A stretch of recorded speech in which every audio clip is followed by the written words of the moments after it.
I am Simone, 34 years old, and my husband Marcus left me a note on the refrigerator that I will never forget. I had just returned from a grueling 2-week forensic audit in Chicago, dragging my suitcase through the front door of my own house in Atlanta. The house was freezing. The heating had been turned off to save money that I earned. I walked into the kitchen exhausted, dropping my keys on the counter, and that is when I saw it. A piece of paper held up by a tacky Eiffel Tower magnet. The handwriting belonged to my mother-in-law Estelle. It read, "We went to Cabo with Jamal and Brittany for a much-needed mental health break. Deal with this old woman Alika. She is starting to smell. Do not call us roaming, charges are too expensive." I froze. Alika was Marcus's 85-year-old grandmother, the woman who owned this house, the woman who raised him. They had left her alone. I dropped the note and ran toward the back of the house to the storage room where they had insisted she sleep because the guest room was reserved for Brittany's meditation space. I threw open the door and the smell hit me instantly. Ammonia, stale food, and sickness. There, lying on a soiled mattress on the floor, was Grandma Alika. Her lips were cracked and bleeding. A moldy pizza box sat open next to her hand. She looked like a skeleton wrapped in gray skin. Panic surged through me. I reached for my phone to dial 911, my fingers shaking so hard I nearly dropped the device. But before I could press the call button, a cold, bony hand clamped onto my wrist. I looked down. Grandma Alika's eyes were open. They were not the cloudy, confused eyes of the dementia patient Marcus and Estelle claimed she was. They were sharp, clear, and burning with a terrifying rage. She pulled me down close to her face, her voice a raspy whisper that sounded like dry leaves scraping together. "Do not call Marcus. Save me, Simone, and help me get revenge. Before I tell you how I helped a dying woman destroy an entire family of grifters, let me know where you are watching from in the comments below. Hit like and subscribe if you have ever been the only person holding a family together while they tried to tear you apart." I looked at this woman, the matriarch of the family, lying in her own filth while her grandson drank tequila on a yacht in Mexico. I realized then that everything I knew about my husband and his family was a lie. I did not call Marcus. I called 911. "I need an ambulance immediately," I said, my voice trembling with controlled fury. "I have found an elderly woman, abandoned in critical condition, possible severe neglect and malnutrition." I used those specific words because I knew they would trigger an automatic police report. In my line of work as a forensic accountant, I know that documentation is the only thing that matters. While I waited for the paramedics, my phone pinged with an Instagram notification. It was Brittany, my sister-in-law. The golden girl, the white savior my mother-in-law worshipped because she came from old money in Savannah. I opened the app. There was a photo of Marcus, Estelle, Jamal, and Brittany raising crystal flutes of champagne on the deck of a boat. The sun was setting over the ocean behind them. The caption read, "Family first. Sometimes you have to escape the negative energy at home to recharge our souls." Blessed. Negative energy. That is what they called a dying grandmother they had robbed blind. I took a screenshot. That was Exhibit A. The paramedics arrived, and their professionalism cracked when they saw the room.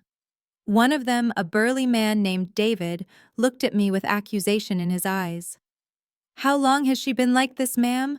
"I just walked in the door from the airport," I said, handing him my boarding pass as proof. "I have been gone 2 weeks. My husband was supposed to be caring for her." David's expression shifted from accusation to pity. "We need to move her now. She is severely dehydrated and her blood pressure is dangerously low." At the hospital, I used my badge. People tend to listen when you flash a credential that says Certified Forensic Accountant. I blocked the hospital from calling Marcus as the next of kin. I told the administrator that there was an active investigation into elder abuse and that notifying the suspects would compromise the victim's safety. It was a bluff, but it worked. I paid for a private room with my own savings, ensuring no one could find her. 2 days later, Grandma Alika was sitting up. The IV fluids had done their work. She looked frail, but the fire in her eyes had returned. She beckoned me to the bedside. "Simone," she said, her voice stronger now. "You are the only one who works in this family. You are the only one who isn't waiting for me to die." I held her hand. "Why did they do this? Grandma Marcus told me you signed the house over to him last year because you couldn't manage it anymore." She let out a dry, bitter laugh. Signed, "I never signed anything. Marcus forged my signature. He thinks I am senile because I stop talking when they enter the room. I am not senile, Simone. I am observant." She pointed to a plastic bag of her soiled clothes that I had saved. "Look in the hem of my trousers, the left leg." I retrieved the bag and felt the fabric. There was something hard sewn inside. I used my nail scissors to rip the stitches. A small silver key fell into my palm. "Go to the First National Bank downtown," she commanded. "Box 404. They think they drained my accounts. They think they found everything. But they didn't find the black ledger." I went to the bank that afternoon.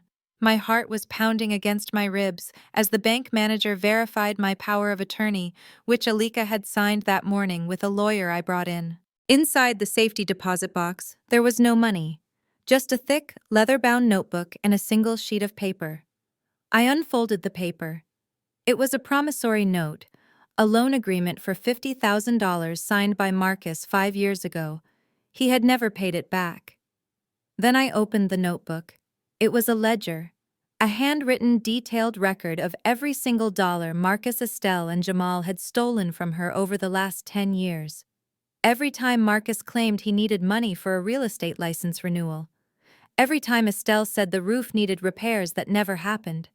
Every time Jamal needed bail money. It was all there. Dates, amounts, lies told. But the last entry stopped my heart. October 15th. Marcus took my retirement debit card. He said Brittany needs $50,000 for a seed investment in a beauty company. He said if I didn't give it, he would put me in a state home. He thinks I don't know he withdrew the cash. I closed the book. This wasn't just theft. This was a systematic dismantling of a woman's life. I went back to the hospital and showed Alika the book. "They are coming back tomorrow," I told her. "They think you are dead or gone." "Good," she said, a cruel smile touching her lips. "Let them think that. Go home, Simone. Clean the house. Act like the obedient wife. When they ask, tell them I am taken care of." I did exactly that. I went home. I hired a professional cleaning crew to scrub the smell of neglect from the storage room. I bought air fresheners.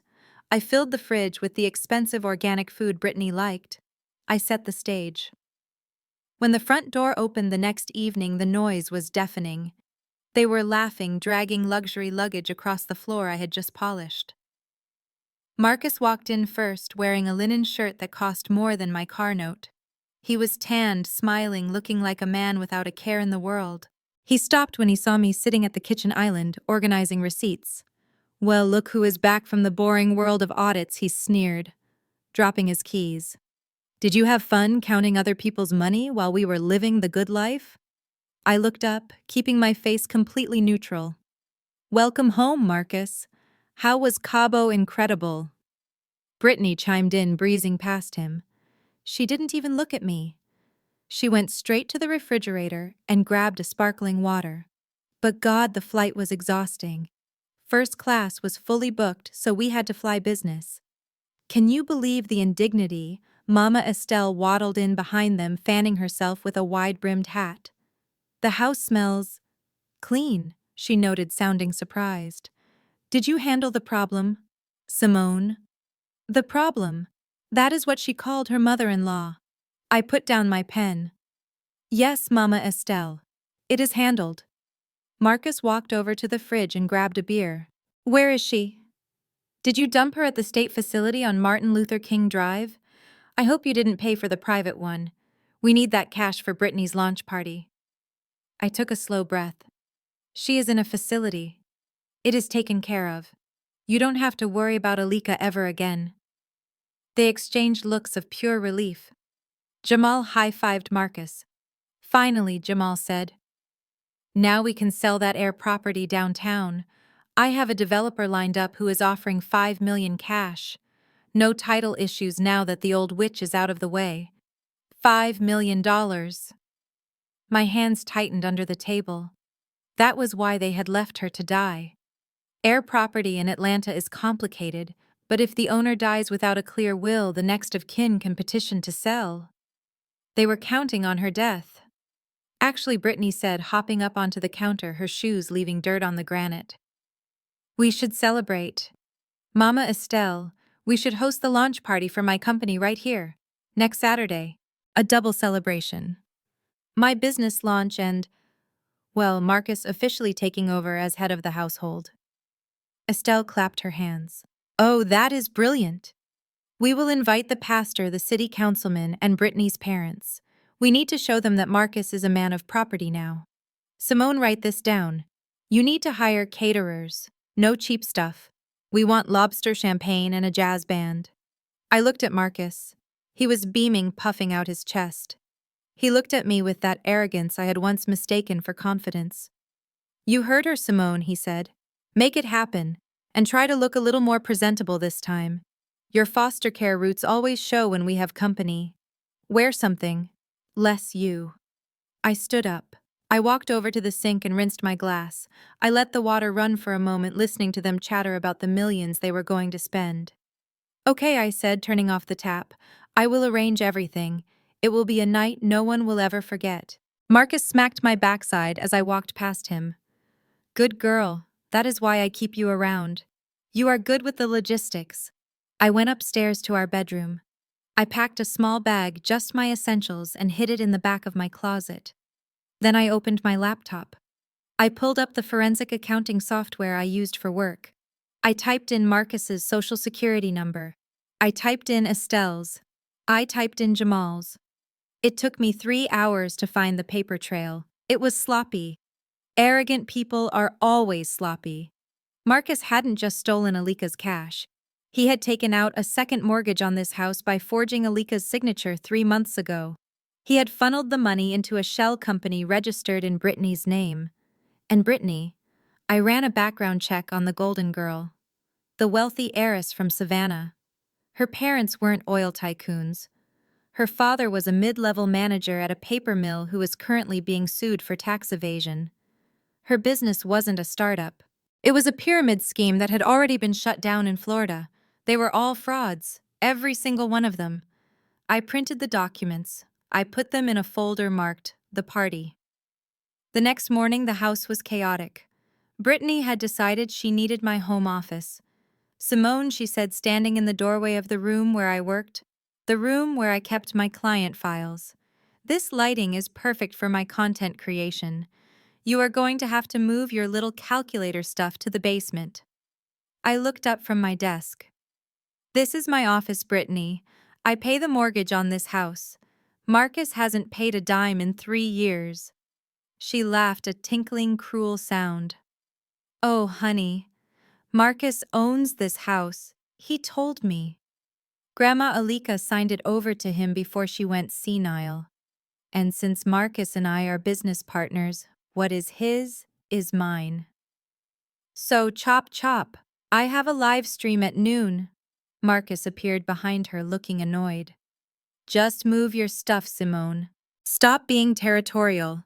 Brittany is about to make us millions. Your little salary is peanuts compared to what she is bringing in. I stood up. I looked at the man I had married. The man I had supported while he failed the real estate exam 3 times. The man whose debts I had paid off secretly, so his credit score wouldn't tank. Fine, I said. I will clear out. I spent the next hour moving my boxes to the garage, but as I moved them, I slipped tiny wireless cameras onto the bookshelves. I hid a microphone behind the curtains. If they wanted the room, they could have it, but I was going to hear every word they said in it. That night, I sat in the garage with my headphones on. The audio was crystal clear. Can you believe she bought it? Brittany was saying. She thinks you actually own the deed. Marcus laughed. Simone is smart with numbers but dumb with people. She has low self-esteem. Foster kids always do. She is just happy to have a roof over her head. Once we sell the land and get the cash from your parents, I will divorce her. I will cite irreconcilable differences. Maybe I will throw her a few grand to go away. Make sure you do it before the IRS looks too closely at that shell company, Brittany warned. My parents are expecting a return on their investment by next month. If they find out the startup is just us paying off your gambling debts, they will cut me off. Don't worry, baby, Marcus crooned. The old woman is gone. Simone is docile. The party on Saturday is going to be our coronation. We are going to be kings of Atlanta. I took off the headphones. I looked at the folder on my lap. Kings of Atlanta. I picked up my phone and dialed the number for the private nursing facility where Alika was staying. Put her on, I said, when the nurse answered. Grandma? It is Simone. They are having a party on Saturday. They are inviting everyone. Brittany's parents, the investors, the church elders. I heard a sharp intake of breath on the other end. Is Marcus signing the deal for the land? Alika asked. Yes, I said. He plans to announce the sale during the toast. There was a long silence. Then Alika spoke, her voice as cold as the grave they thought she was in. Get me my Sunday best, Simone, and call your lawyer friend. It is time to go to a party. Saturday arrived with a humid heat that made the air feel heavy. The house was transformed. Caterers bustled through the kitchen, a jazz band set up in the backyard. Brittany was wearing a white dress that looked suspiciously like a wedding gown, clinging to Marcus's arm as they greeted guests. My mother-in-law Estelle was holding court near the champagne fountain, telling the pastor how heartbroken she was over Alika's passing. It was peaceful, she lied, dabbing at dry eyes. She just slipped away in her sleep. We are devastated, but we find comfort knowing she left the family legacy in Marcus's capable hands. I stood in the corner wearing a black dress. I blended into the shadows. They ignored me just as they always did. I was the help. I was the wallet. I was the nobody. Brittany's parents arrived in a rented limousine. They looked down their noses at the house, sniffing the air as if they smelled something foul. So this is the property. Her father grunted, looking at Marcus. You have the deed ready. Right here, sir, Marcus said, patting his jacket pocket. We signed tonight and the $5 million is yours to develop. We just split the profits 50-50 as agreed. Excellent, the father said. Brittany tells us you are a visionary, Marcus. Rare to find a man with such assets. I checked my watch. 7:55 p.m. 5 minutes until the toast. I walked over to the audio-visual technician I had hired. He wasn't the one Marcus selected. I had switched them out an hour ago. Is it ready? I asked. He nodded, tapping the laptop connected to the massive projector screen they had set up for a memorial slideshow of Alika. It is queued up, Mrs. Brooks. Good. Wait for my signal. Marcus clinked a spoon against his champagne glass. The sound rang out, silencing the crowd. Friends, family, distinguished guests. He began, his voice booming. Thank you for joining us on this bittersweet night. We mourn the loss of our matriarch Alika, but we also celebrate the future, a future where this family steps into a new era of prosperity. Applause rippled through the yard. Estelle sobbed loudly. Brittany beamed. As the head of this household, Marcus continued, raising his glass. I am proud to announce a partnership that will transform our legacy. Tonight we sign the deal to develop the historic land my grandmother left to me. To wealth. To wealth, the crowd echoed. I stepped out of the shadows. I walked up the stairs to the raised patio where Marcus stood. He frowned when he saw me. What are you doing? He hissed. Get down. You are ruining the aesthetic. I grabbed the microphone from the stand. The feedback whine made everyone wince. Actually, I said, my voice echoing through the yard. Before we sign anything, I think we should watch the tribute video Marcus prepared. It is truly revealing. Marcus looked confused. I didn't prepare a video. But I signaled the technician. Hit it. The massive screen flickered to life. But it wasn't a montage of photos. It was grainy, high-definition footage. It was the garage. The audio boomed through the speakers. "Can you believe she bought it?" Brittany's voice clear and mocking. "She thinks you actually own the deed." The crowd gasped. Marcus froze. Brittany dropped her glass. The video cut to Marcus. "Simone is smart with numbers but dumb with people. I will divorce her. Maybe I will throw her a few grand to go away." Then the footage from the night I found Alika. The camera phone footage I had taken before I called 911. The image of Alika on the mattress. The moldy pizza. The note on the fridge. "Deal with this old woman, Alika. She is starting to smell." The silence in the backyard was absolute. It was heavy, suffocating. I looked at Brittany's parents. They were purple with rage. Then the sound of a siren cut through the air. Not an ambulance this time. Police. Blue lights flashed against the fence. The gate swung open. But it wasn't just the police. A black van pulled up. The side door slid open. A ramp extended. And down the ramp in a motorized wheelchair, wearing a pristine white suit and a hat with a feather that caught the wind, came Grandma Alika. Estelle screamed. It was a high, terrified sound. "She is a ghost!" Alika rolled right up to the stage. She didn't look at Estelle. She looked at Marcus. "I am not a ghost boy," she said, her voice amplified by the silence. "I am the landlord. And your lease is up." The police officers stepped forward. "Marcus Brooks," Marcus stammered, backing away. This is a misunderstanding. She was sick. I was trying to help her." "You are under arrest for fraud, forgery, and elder abuse," the officer said, snapping the cuffs on. Jamal tried to run toward the back gate. 2 officers were waiting for him. And Brittany, I walked over to her. She was trembling, looking at her parents for help. Her father turned his back on her. I handed her the folder. "What is this?" she whispered. "It is a forensic audit of your startup," I said, "and a copy of the email I just sent to the IRS. You might want to save that champagne money for a lawyer. You are going to need a federal one." As they dragged Marcus away, he screamed at me. "Simone, fix this. You are my wife. You fix things." I looked at him, feeling absolutely nothing. No hate, no love, just the satisfaction of a balance sheet finally zeroing out. "I filed for divorce this morning, Marcus," I said. "And since you signed that post-nuptial agreement thinking you were tricking me out of your imaginary fortune, I get to keep my savings and my dignity." I walked over to Alika. She reached up and patted my cheek. "Did we get them?" she asked. "We got them all, Grandma," I said.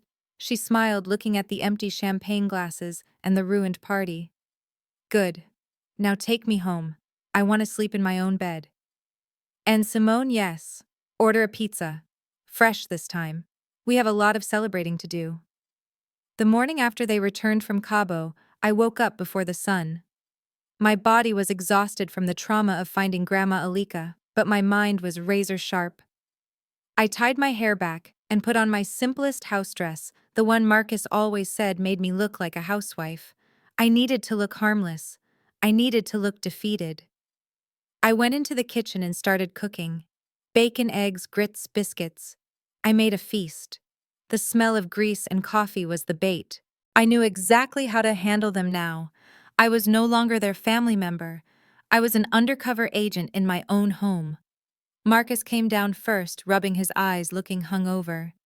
He didn't say good morning. He just grunted and sat at the island waiting to be served. "Where is the coffee, Simone?" he asked, his voice rough. I poured him a cup, setting it down gently. "Here you go, Marcus. Just how you like it." He took a sip and grimaced. "Did you handle the situation with the old woman? I do not want to see her face when I walk around this house. It depresses me." I kept my back to him as I flipped the eggs. "Yes, Marcus. I took her to the state facility downtown, the one on Martin Luther King Drive. It is overcrowded and smells like bleach, but it is free. The state takes her social security check and we do not have to pay a dime." I heard him exhale a long sound of relief. "Good. That is smart. We need every penny right now. You finally did something right, Simone. No sense wasting money on someone who does not even know what day it is." Mama Estelle waddled in next, followed by Brittany. Brittany was wearing a silk robe that I recognized. It was mine. She had gone into my closet and taken it. I felt a spike of rage so hot, it nearly made me drop the spatula, but I swallowed it down. "Oh, good breakfast," Brittany said, yawning. She sat next to Marcus, ignoring me completely. "God, this house is dusty. My allergies are flaring up." "Simone, did you even clean while we were gone?" I turned around, pasting a terrified smile on my face. "I am sorry, Brittany. I was working a lot of hours. I will dust today."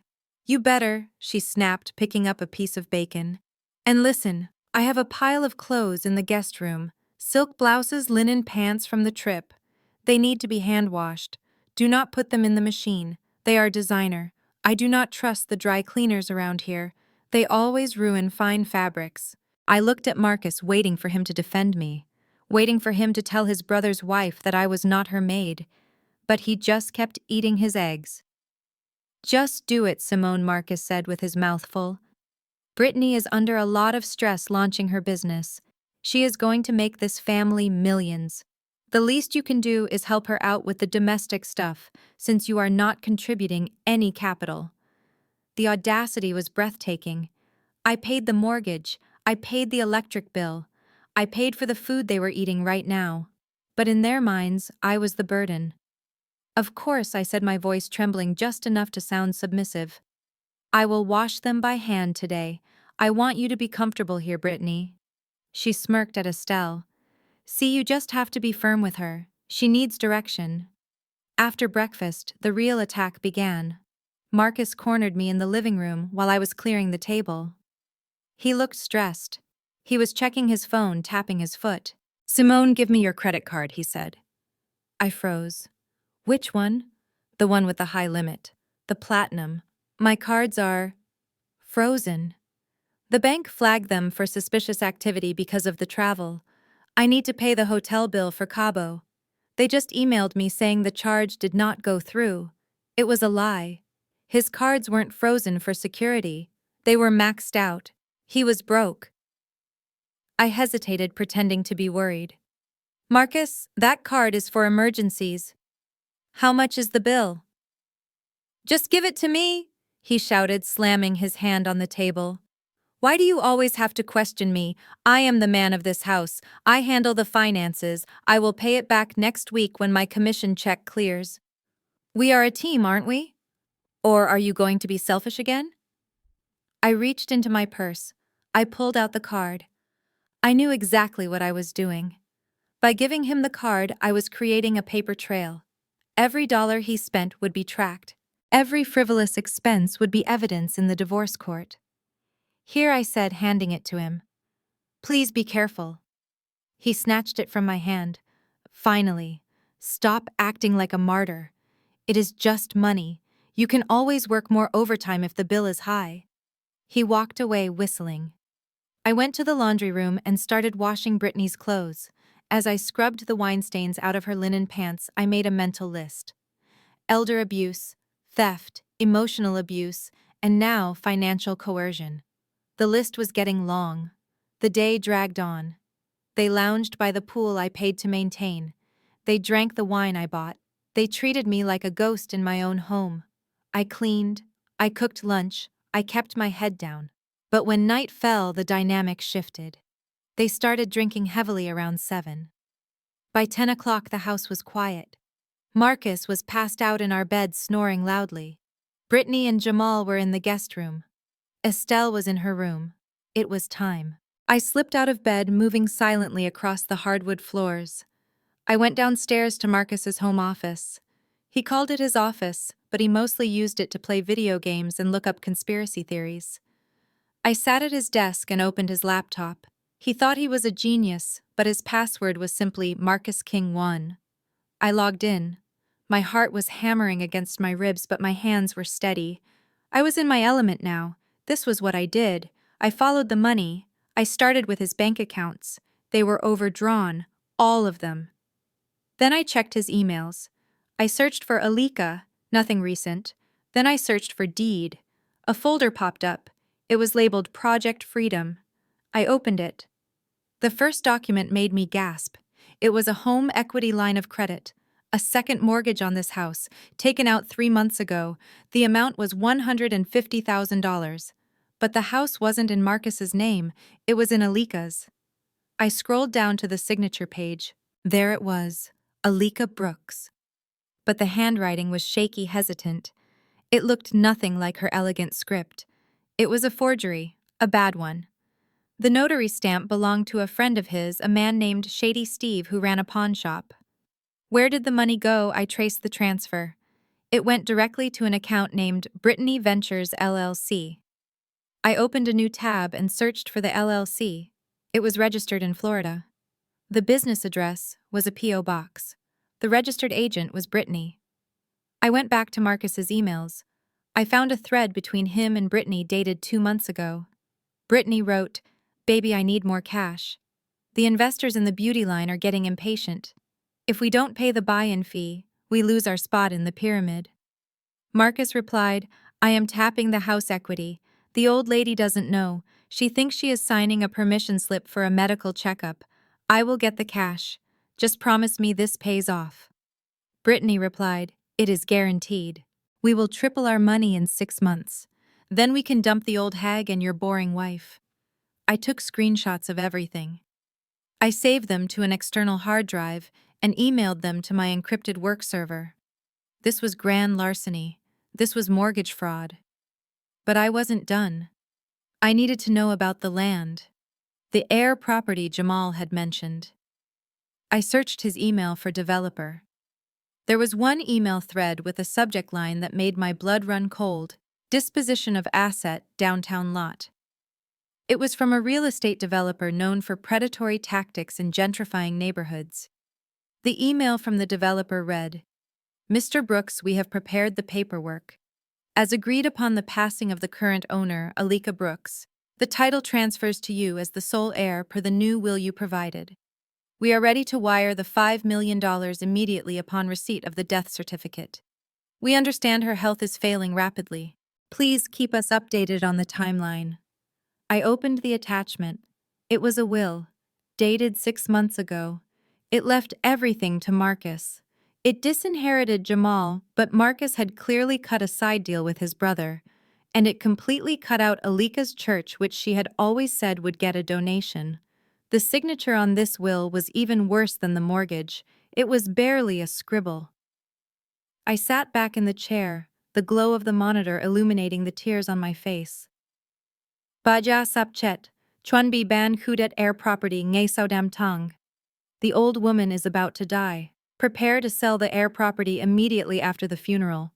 That was the text Marcus had sent to the developer just yesterday while he was on the plane home. They weren't just waiting for her to die. They were banking on it. They had already spent the money in their minds. I looked at the timestamp on the text. It was sent while I was holding Alika's hand in the hospital, telling her she was safe. They had left her in that storage room with no food and no water because they needed her to die quickly. The hospital bills, the care, it was all taking too long. They needed the death certificate to unlock the $5 million. This wasn't just neglect. This was attempted murder for profit. I closed the laptop. I had seen enough. I had the mortgage fraud. I had the theft. And now I had the motive for homicide. I stood up and wiped my face. I wasn't the submissive wife anymore. I wasn't the victim. I was the witness, the judge, and the executioner. I went back upstairs, stepping over the creaky floorboard Marcus never fixed. I climbed into bed next to him. He smelled like stale bourbon and greed. He shifted in his sleep, mumbling something about a boat. "Sleep tight, Marcus," I whispered into the darkness, "because tomorrow I'm going to introduce you to the real owner of this house, and she is very, very awake." The sound of crashing glass was the first thing that greeted me when I returned from the grocery store. It was a violent, shattering noise that came from upstairs, specifically from the direction of the home office I had spent years curating. That room was my sanctuary. It was where I locked myself away to track embezzlers and fraudsters. It was the only room in the house that Marcus was not allowed to enter. I dropped the grocery bags on the kitchen floor, not caring that the eggs might break, and ran up the stairs.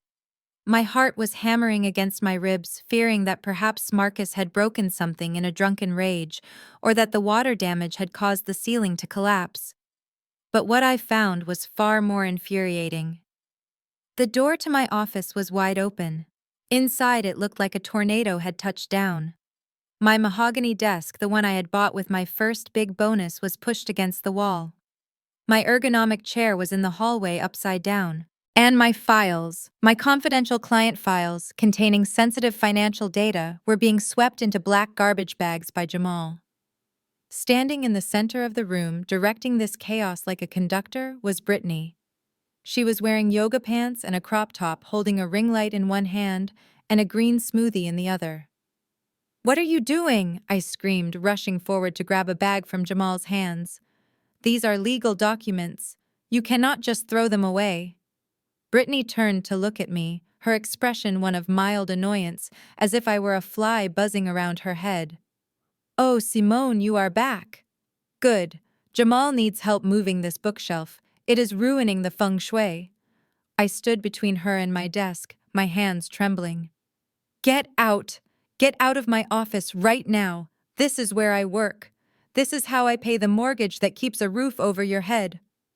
She laughed, a tinkling, condescending sound. "Work? You mean staring at spreadsheets all day? That is so old world, Simone. This room has the best natural light in the house. I need it for my content creation. I am launching a new lifestyle brand, Brittany's Bliss, and I need a dedicated studio for my live streams. Your little papers were cluttering up my aesthetic."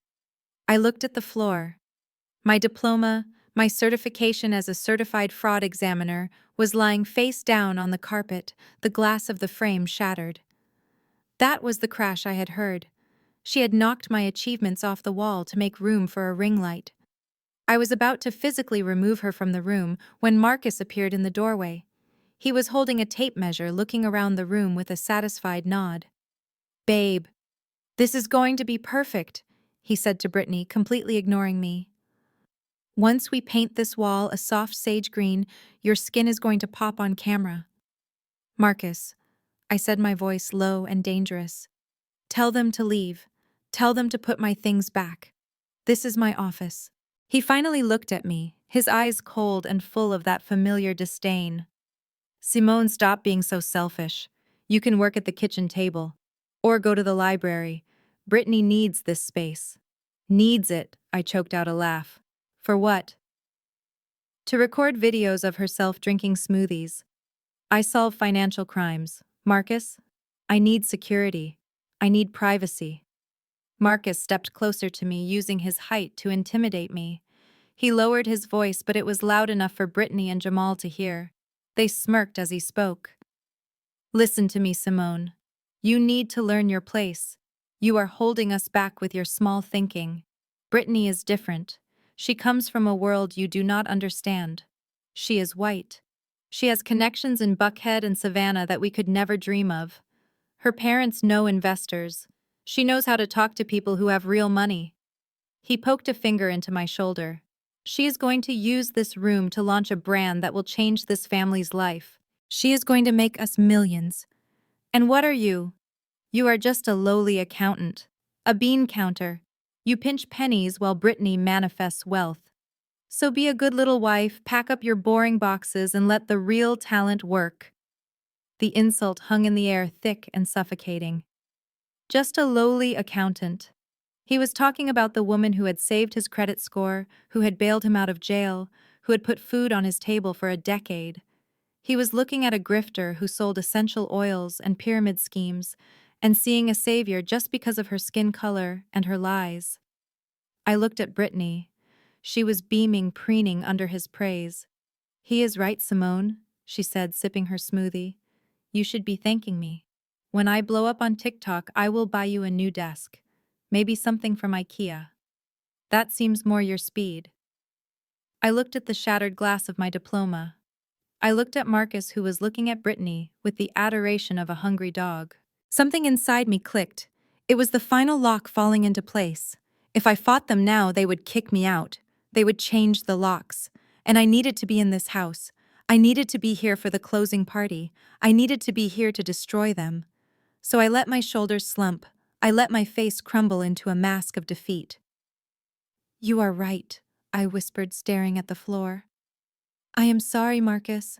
I am just stressed about work. I did not see the big picture." Marcus smiled, that oily, triumphant smile. "Exactly. Now you are using your head. Help Jamal move the rest of these boxes to the garage. And make sure you vacuum in here. Brittany needs a clean slate." I spent the next hour moving my life's work into the damp, dusty garage. I carried heavy boxes while Jamal watched me scrolling on his phone. I swept up the glass from my diploma. I vacuumed the carpet until the lines were perfect. But I did not just clean. I went to the basement storage, the place where I kept my old electronics. I found what I was looking for in a box marked miscellaneous. It was a high-definition nanny cam disguised as an innocent-looking teddy bear with a blue ribbon. I had bought it years ago for a client who suspected her nanny was stealing, but we never used it. I also found a listening device, a small black bug that could be hidden anywhere. I brought them upstairs.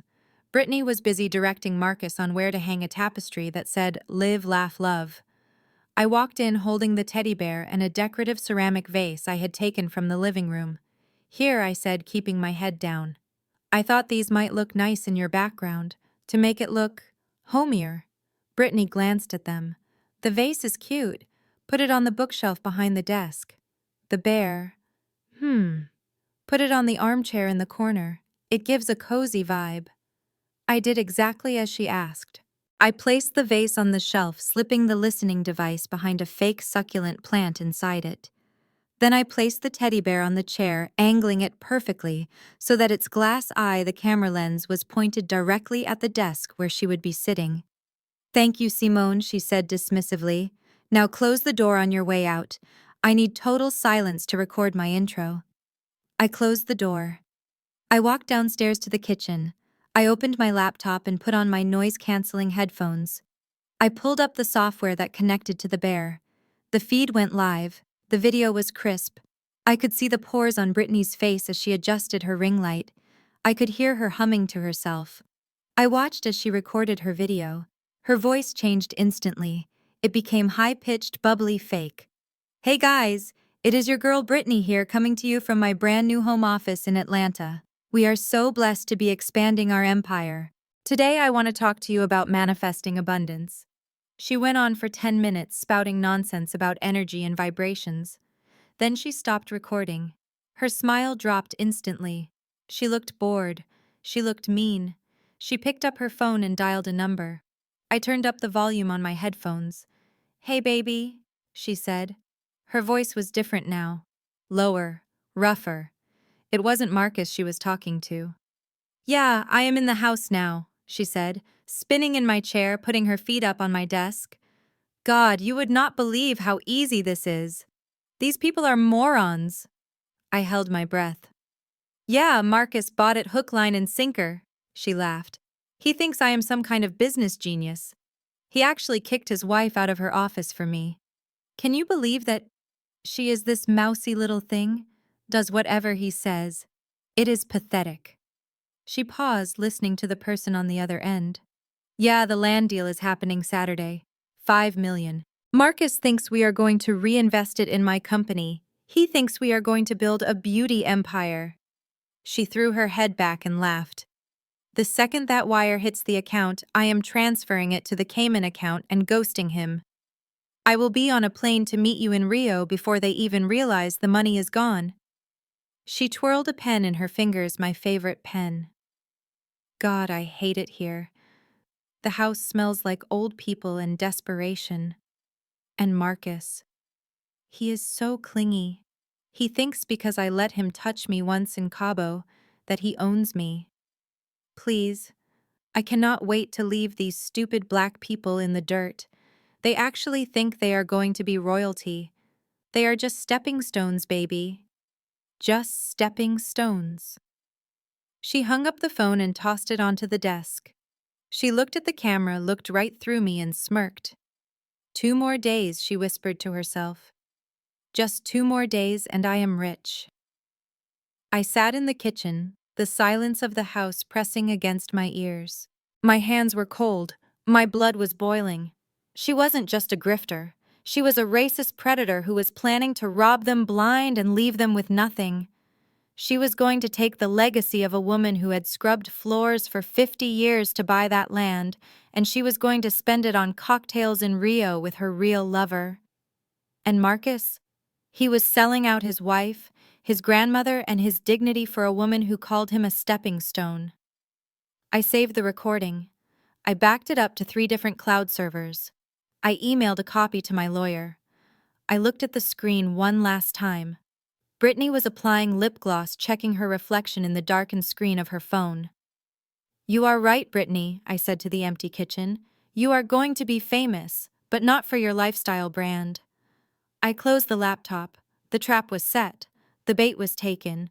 Now all I had to do was wait for the party. The guest list was about to get a lot more interesting.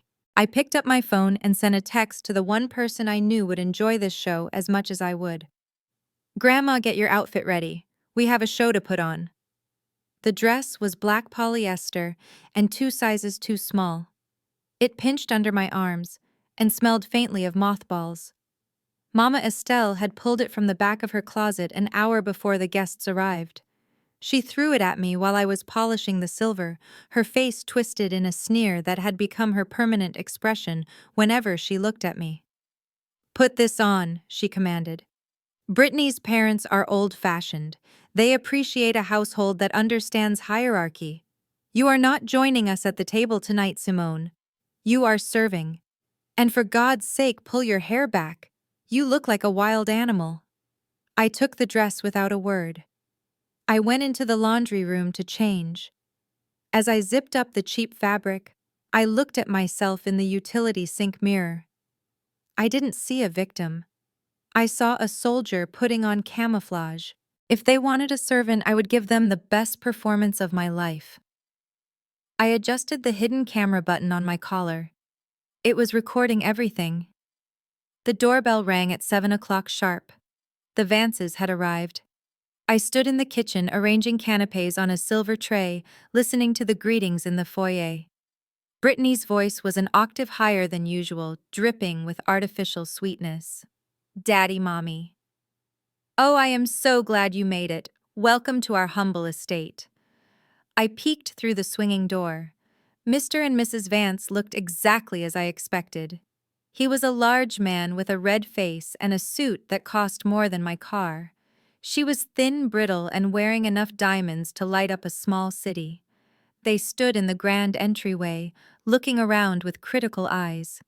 "It is quaint," Mrs. Vance said, her nose wrinkling slightly, as if she smelled something unpleasant. "A bit rustic but charming in its own way." "Is this the original flooring?" "It looks distressed." "It is vintage," Marcus lied smoothly, stepping forward to shake Mr. Vance's hand. "We wanted to preserve the historical integrity of the home. I am Marcus. It is an honor to finally meet the people who raised such a brilliant daughter." Mr. Vance did not smile. He looked Marcus up and down, assessing him like he was buying a used car. "Brittany says you are in real estate. She says you have holdings." "Significant holdings," Sir Marcus said, puffing out his chest.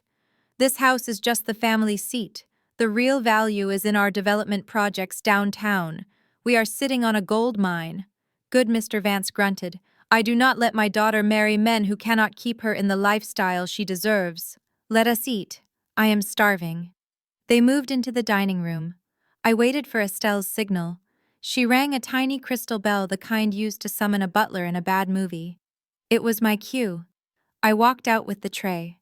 I kept my head down. I moved silently. "Ah, the help, Mrs. Vance said, not even looking at my face.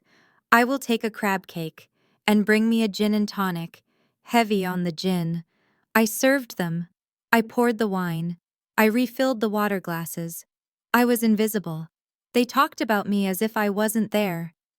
"Is it hard to find good staff these days?" Mrs. Vance asked Estelle. "In Savannah, it is impossible.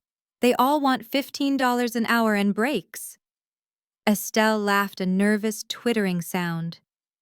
"Oh, Simone is actually family." Sort of. She is a distant cousin we took in. She has some cognitive delays. We give her room and board and she helps around the house. It is charity, really. I poured water into Jamal's glass. My hand didn't shake.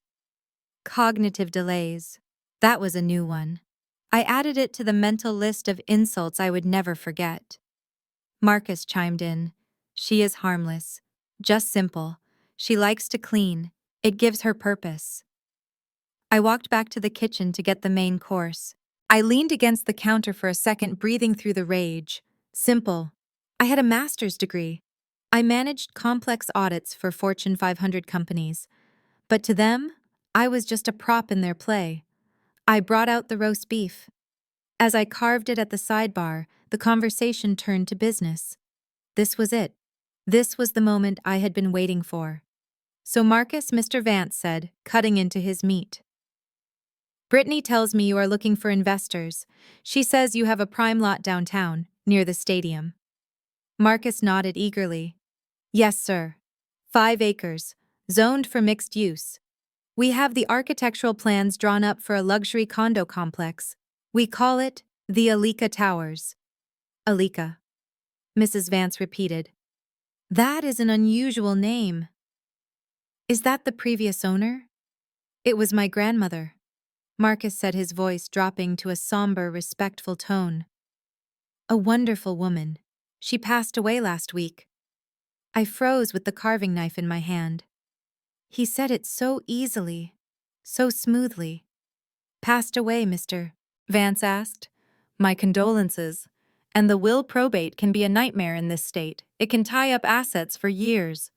Marcus waved his hand dismissively. Oh no.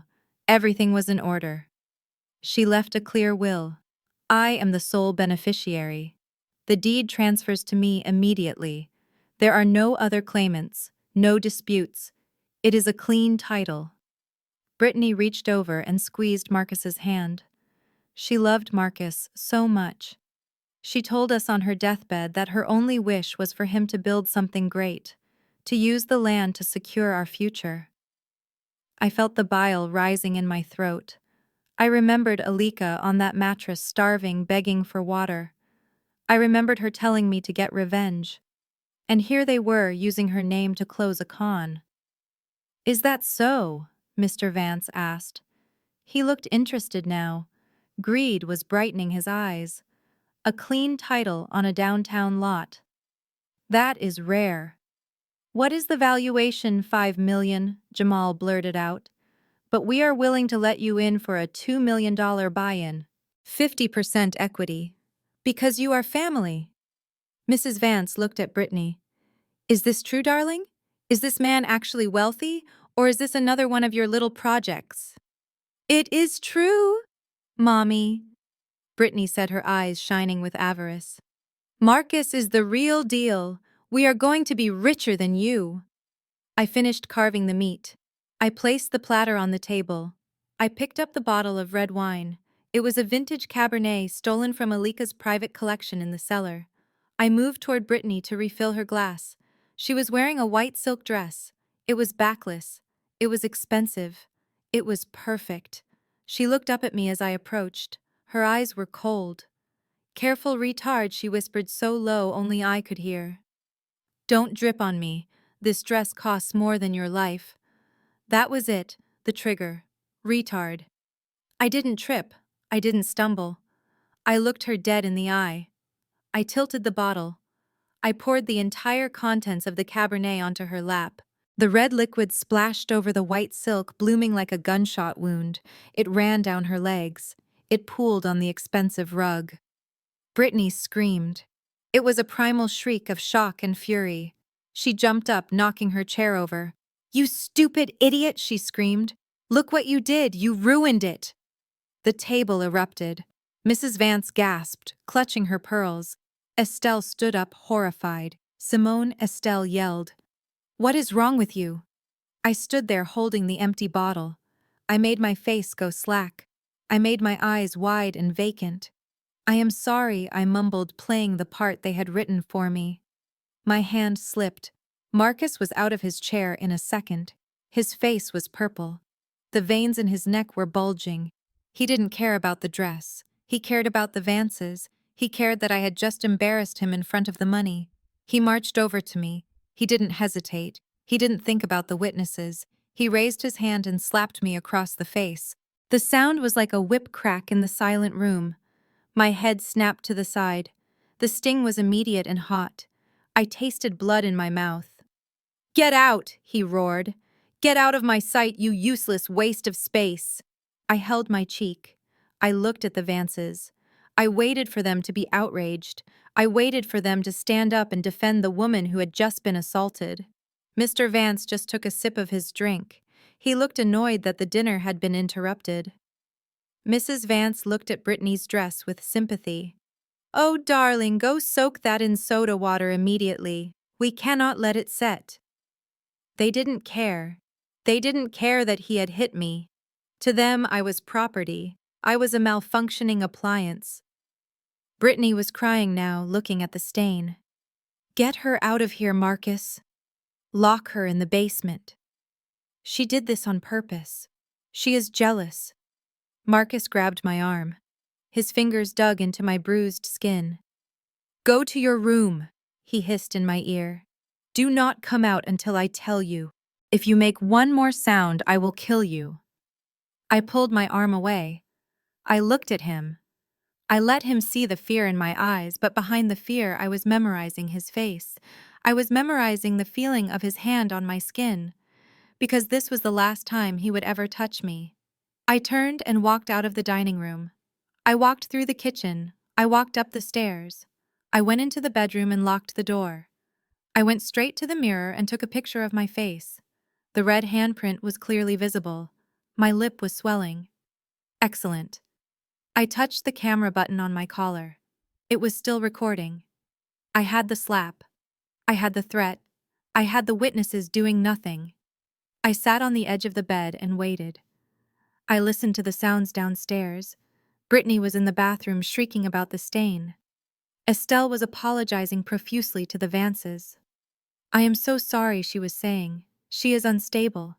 We usually keep her medicated. We will send her away tomorrow." And then I heard Mr. Vance's voice. It was calm. It was businesslike. "Forget the girl, Marcus. Sit down. Let us talk numbers." There was a shifting of chairs, the clinking of silverware. They went right back to eating. "If you really own this land," Mr. Vance said, his voice carrying up the vents, "and if the title is as clean as you say we are in." I held my breath, but Mr. Vance continued, "I need to see the deed, and I need to see the death certificate. I do not do business on word of mouth." Marcus laughed. It sounded nervous. "Of course. The funeral is Friday. The certificate will be issued Monday. We can sign the deal then." "No," Mr. Vance said. "We sign the preliminary agreement next week, at the celebration party. You throw a big party. You invite the city council. You show everyone that you are the new power in Atlanta. If you can pull that off, if you can show me you have the community behind you, I will wire the $2 million that night. $2 million. Next week, at the party." Marcus's voice was full of greed and relief. "Done.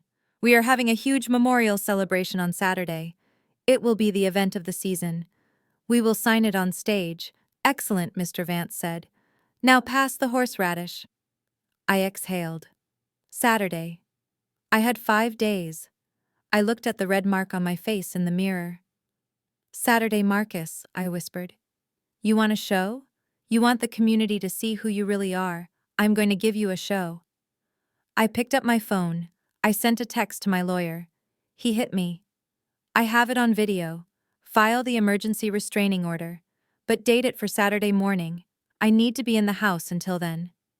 Then I texted Grandma Alika. They took the bait. "The party is Saturday. Wear your best suit." I lay down on the bed. My face throbbed, but my heart was calm. They thought they had won. They thought I was beaten. They had no idea that I was just waiting for the lights to come up. The morning after the dinner disaster, I drove to the private rehabilitation center on the outskirts of Atlanta. I had moved Grandma Alika there 2 days ago under a pseudonym. The facility was quiet, discreet, and expensive. It was the kind of place where politicians sent their wives to dry out, and where secrets were kept behind high hedges and non-disclosure agreements. I walked into room 304. I expected to see a frail old woman recovering from near-death starvation. Instead, I saw a general preparing for battle. Alika was sitting in a motorized wheelchair by the window, the morning sun hitting her silver hair. She was wearing a silk robe I had brought from my own closet because she refused to wear a hospital gown for 1 second longer than necessary. Her skin was still papery and thin, and her cheekbones were too sharp, but her eyes were alert. They tracked me the moment I walked in. "Did you bring it?" she asked. "No, hello. No small talk, just business." I nodded and pulled the tablet out of my bag. I had transferred the footage from the hidden camera in the home office. The footage of Brittany. Alika took the tablet with trembling hands. Her fingers were still weak, but her grip on the device was ironclad. She pressed play. I watched her face as she watched the video. I saw the reflection of Brittany's face on the screen, hear her voice tinny and cruel coming through the speakers. "I hate it here," Brittany's voice sneered. "The house smells like old people in desperation. And Marcus. He is so clingy. I cannot wait to leave these stupid black people in the dirt. They are just stepping stones, baby. Just stepping stones." And then the slur that made my blood freeze every time I heard it. She called the family, Alika's family, a bunch of monkeys in suits. Alika watched the video twice. She didn't cry. She didn't gasp. Her expression hardened into something that looked like carved granite. She looked like the woman who had marched in the civil rights movement. The woman who had built a laundry empire from a single washing machine in a basement. She handed the tablet back to me. Her hand was steady now.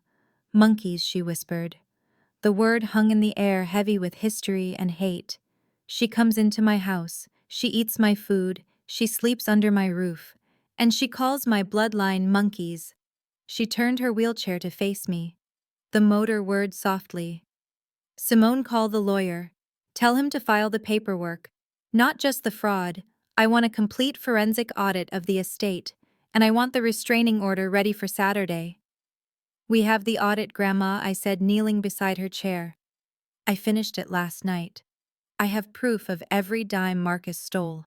I have the wire transfers to Brittany's shell company." "Good," she said. "But that is not enough. I want to hit them where it hurts the most. I want to hit them in their pride."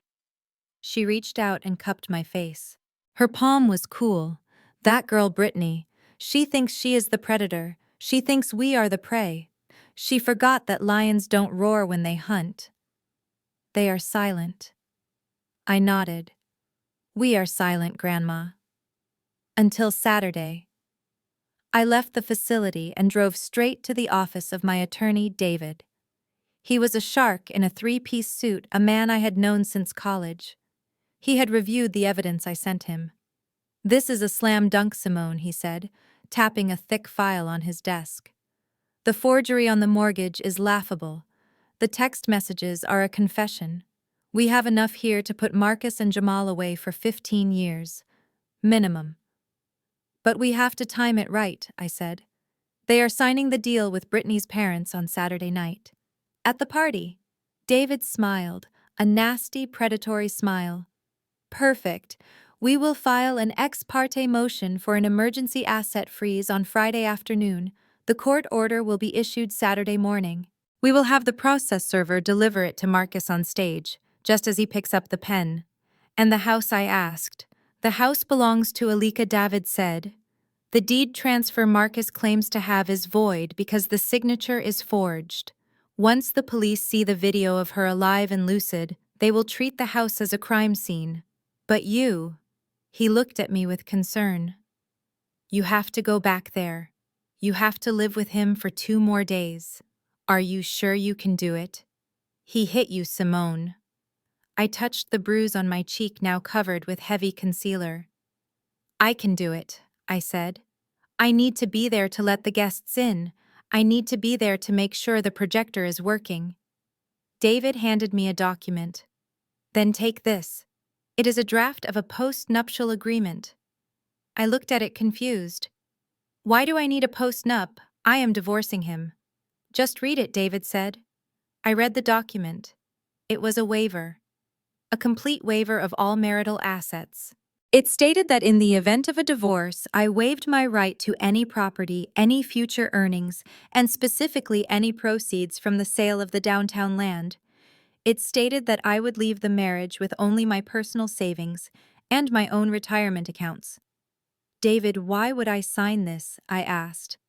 This gives him everything. David leaned forward. Because right now, Marcus thinks he is about to be a millionaire.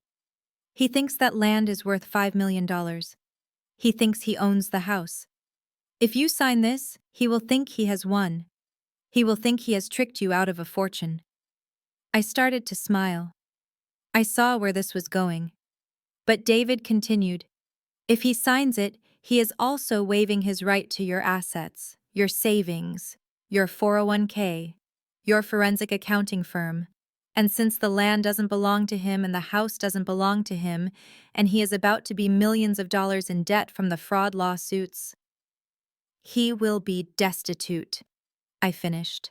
And he won't be able to touch a penny of my money. Exactly, David said. It is a trap.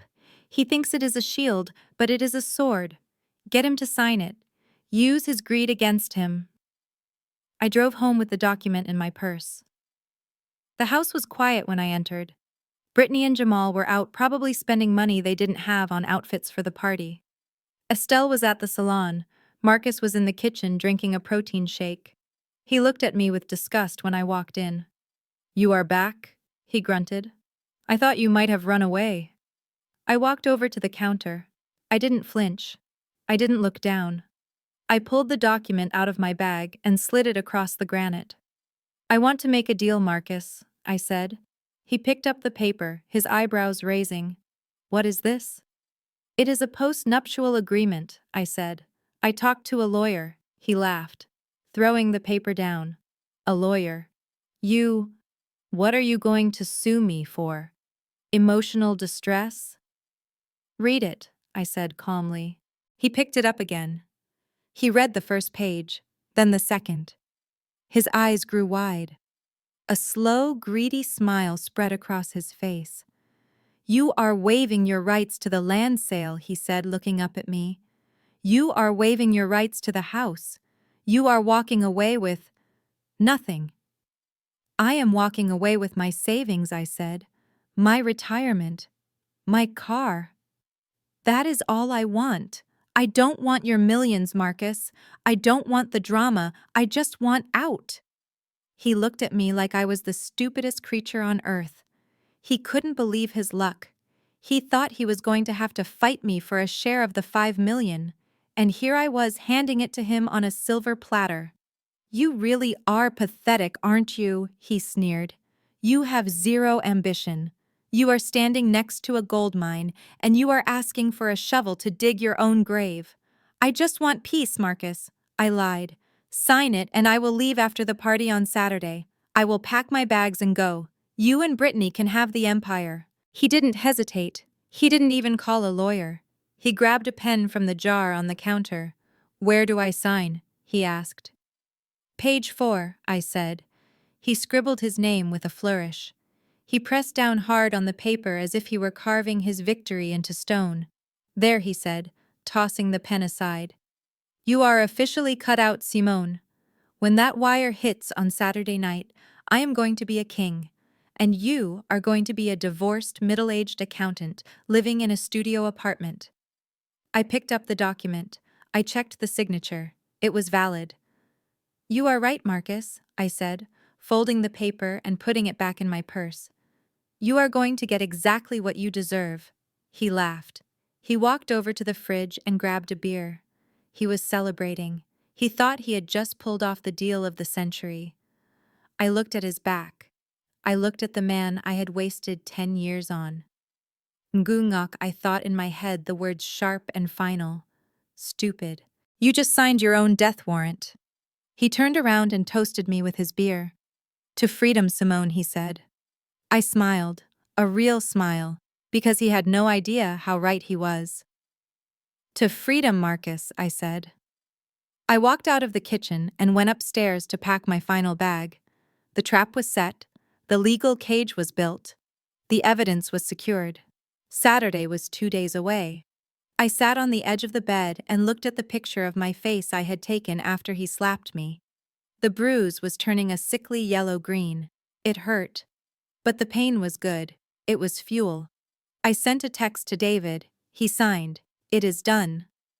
Then I sent a text to the private security firm I had hired to escort Grandma Alika to the party.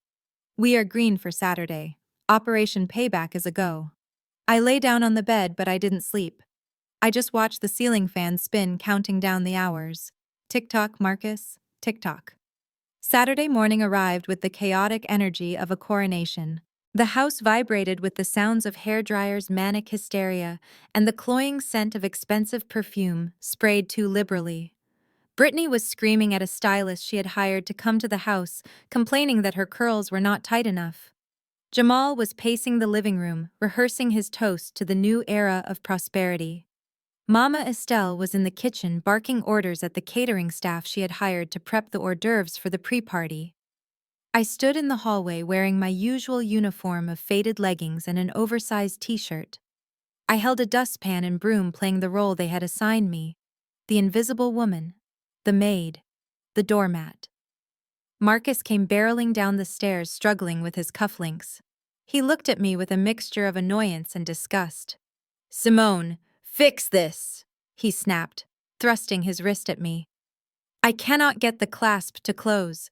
And hurry up, the limo is going to be here in 20 minutes. I set down the broom. I wiped my hands on my shirt. I fastened the gold cufflink. It was engraved with the initials MB. He had bought them yesterday with the credit card I gave him. "Are you nervous, Marcus?" I asked quietly. He snatched his arm away. "Why would I be nervous? Today is the day I become a legend. I am signing a deal that will put our name on the skyline of Atlanta." I looked at him. I looked at the sweat beading on his upper lip. He was terrified. He was a fraud about to walk onto a stage built on quicksand. "What time should I get ready?" I asked, keeping my voice flat. Marcus laughed. It was a harsh, barking sound. "Get ready for what?" "For the party," I said. "It is a memorial for your grandmother. I should be there."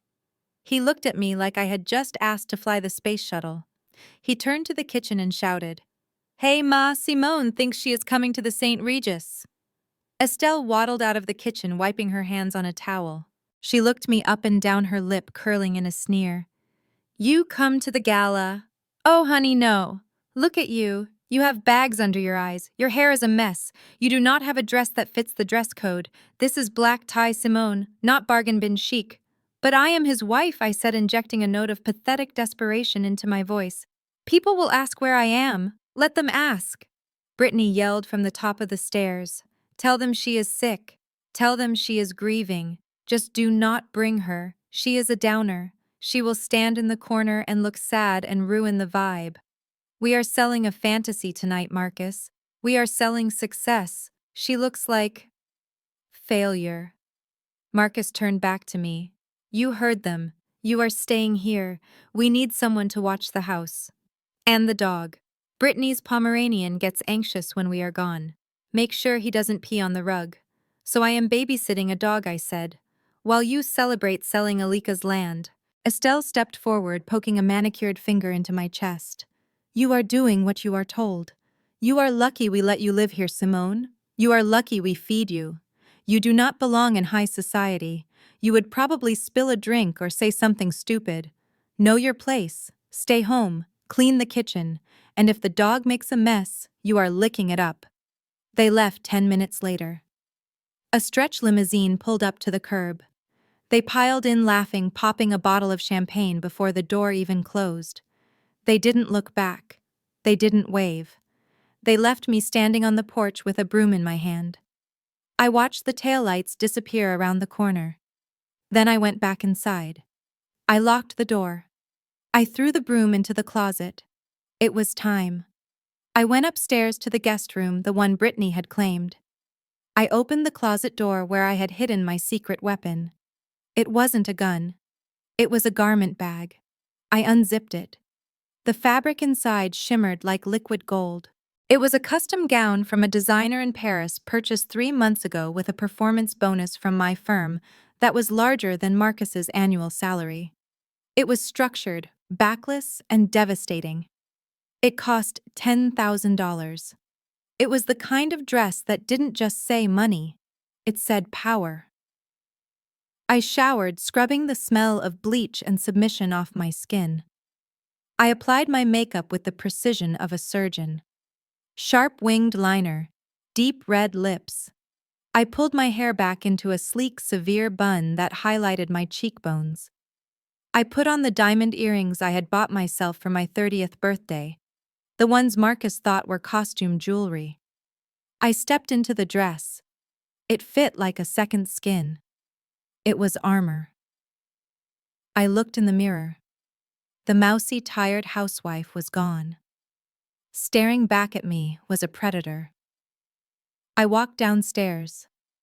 I didn't take my beat-up sedan. I opened the garage door and walked past Marcus's leased BMW to the back corner, where a heavy tarp covered a vehicle. I pulled the tarp off. Beneath it was a vintage Porsche 911 restored to perfection. It was my father's car. I had kept it in storage for years, bringing it out only for track days. Marcus didn't know it existed. He thought the lump under the tarp was old furniture. I started the engine. The roar was deeply satisfying. I backed out of the driveway, leaving the house lights off, leaving the dog barking in the kitchen. I drove to the St. Regis Hotel in Buckhead. The valet parking lot was full of Bentleys and Ferraris. I pulled up to the front entrance. The valet's eyes widened as I stepped out. He scrambled to open my door. "Welcome to the St. Regis, ma'am," he stammered. "Are you here for the Brooks Gala?" I tossed him the keys. "Keep it close," I said. "I will not be staying long." I walked through the lobby.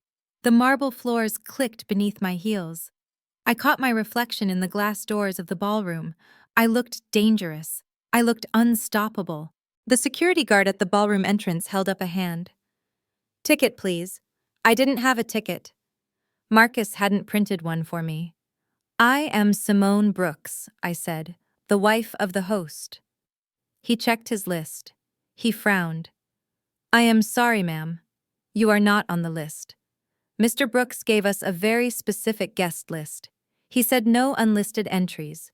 Strict orders. Of course he did. He wanted to make sure I couldn't crash his coronation." I reached into my clutch.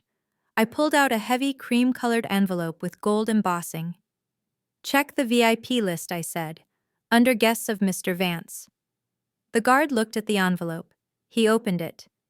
Inside was a handwritten note on Vance Enterprises stationery. "Simone, please join us. I admire a woman who knows when to be silent and when to serve. We could use someone with your discipline tonight. Jonathan Vance." He had sent it to the house yesterday, addressed to me. Marcus had thrown it in the trash without opening it, thinking it was a thank you note for the dinner. I had fished it out. Mr. Vance thought I was a good servant. He thought I was a submissive little wife who would make a good decoration. He invited me because he wanted to flaunt his dominance. He wanted the maid there to fetch his drinks. He had no idea he had just invited the executioner. The guard looked at the note, then at me. He checked his other list. "Ah, yes, here you are. Added by Mr. Vance personally. My apologies, Mrs. Brooks. Go right in." He opened the double doors. The noise of the party washed over me. Jazz music, laughter, the clink of crystal. The room was bathed in soft purple light. There were ice sculptures. There were towers of seafood. There were 300 of Atlanta's elite drinking champagne paid for with stolen money. I stood at the top of the grand staircase that led down to the ballroom floor. I waited. I let the moment build. Someone noticed me. Noticed. A woman in a silver dress nudged her husband. He looked up. Then another person. Then another. The chatter began to die down. Heads turned. A ripple of silence spread through the room like a wave. "Who is that?" someone whispered. "Is that a celebrity?" I started to descend the stairs. I moved slowly. Every step was a declaration. Marcus was standing near the stage, his back to me, laughing at something Brittany's father was saying. Estelle was preening near the bar. Brittany was taking selfies by the ice sculpture. Estelle saw me first. She dropped her glass. It shattered on the floor, but no one noticed the sound because the room was already so quiet. Her mouth fell open. Her eyes bulged. She looked like she was seeing a ghost. Marcus turned around to see what everyone was looking at. His face went slack. The color drained out of his skin, leaving him a sickly gray. He blinked as if trying to clear a hallucination. He started walking toward me. Then he started running. He scrambled up the stairs, meeting me halfway. He was sweating. He looked like a cornered rat. "What are you doing here?" he hissed, grabbing my arm. His grip was painful, desperate. "You are supposed to be at home. You look—" He trailed off, looking at the dress. He recognized the quality. He recognized the smell of money. "Go home, Simone," he whispered violently. "Get out of here before you ruin everything. You are not on the list. Security." He waved at the guard I had just passed. "Security, remove this woman. She is crashing the party."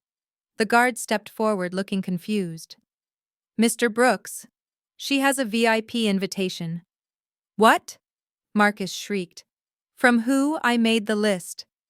She is not on it." "From me," a booming voice said from the bottom of the stairs. Mr. Vance was standing there holding a scotch.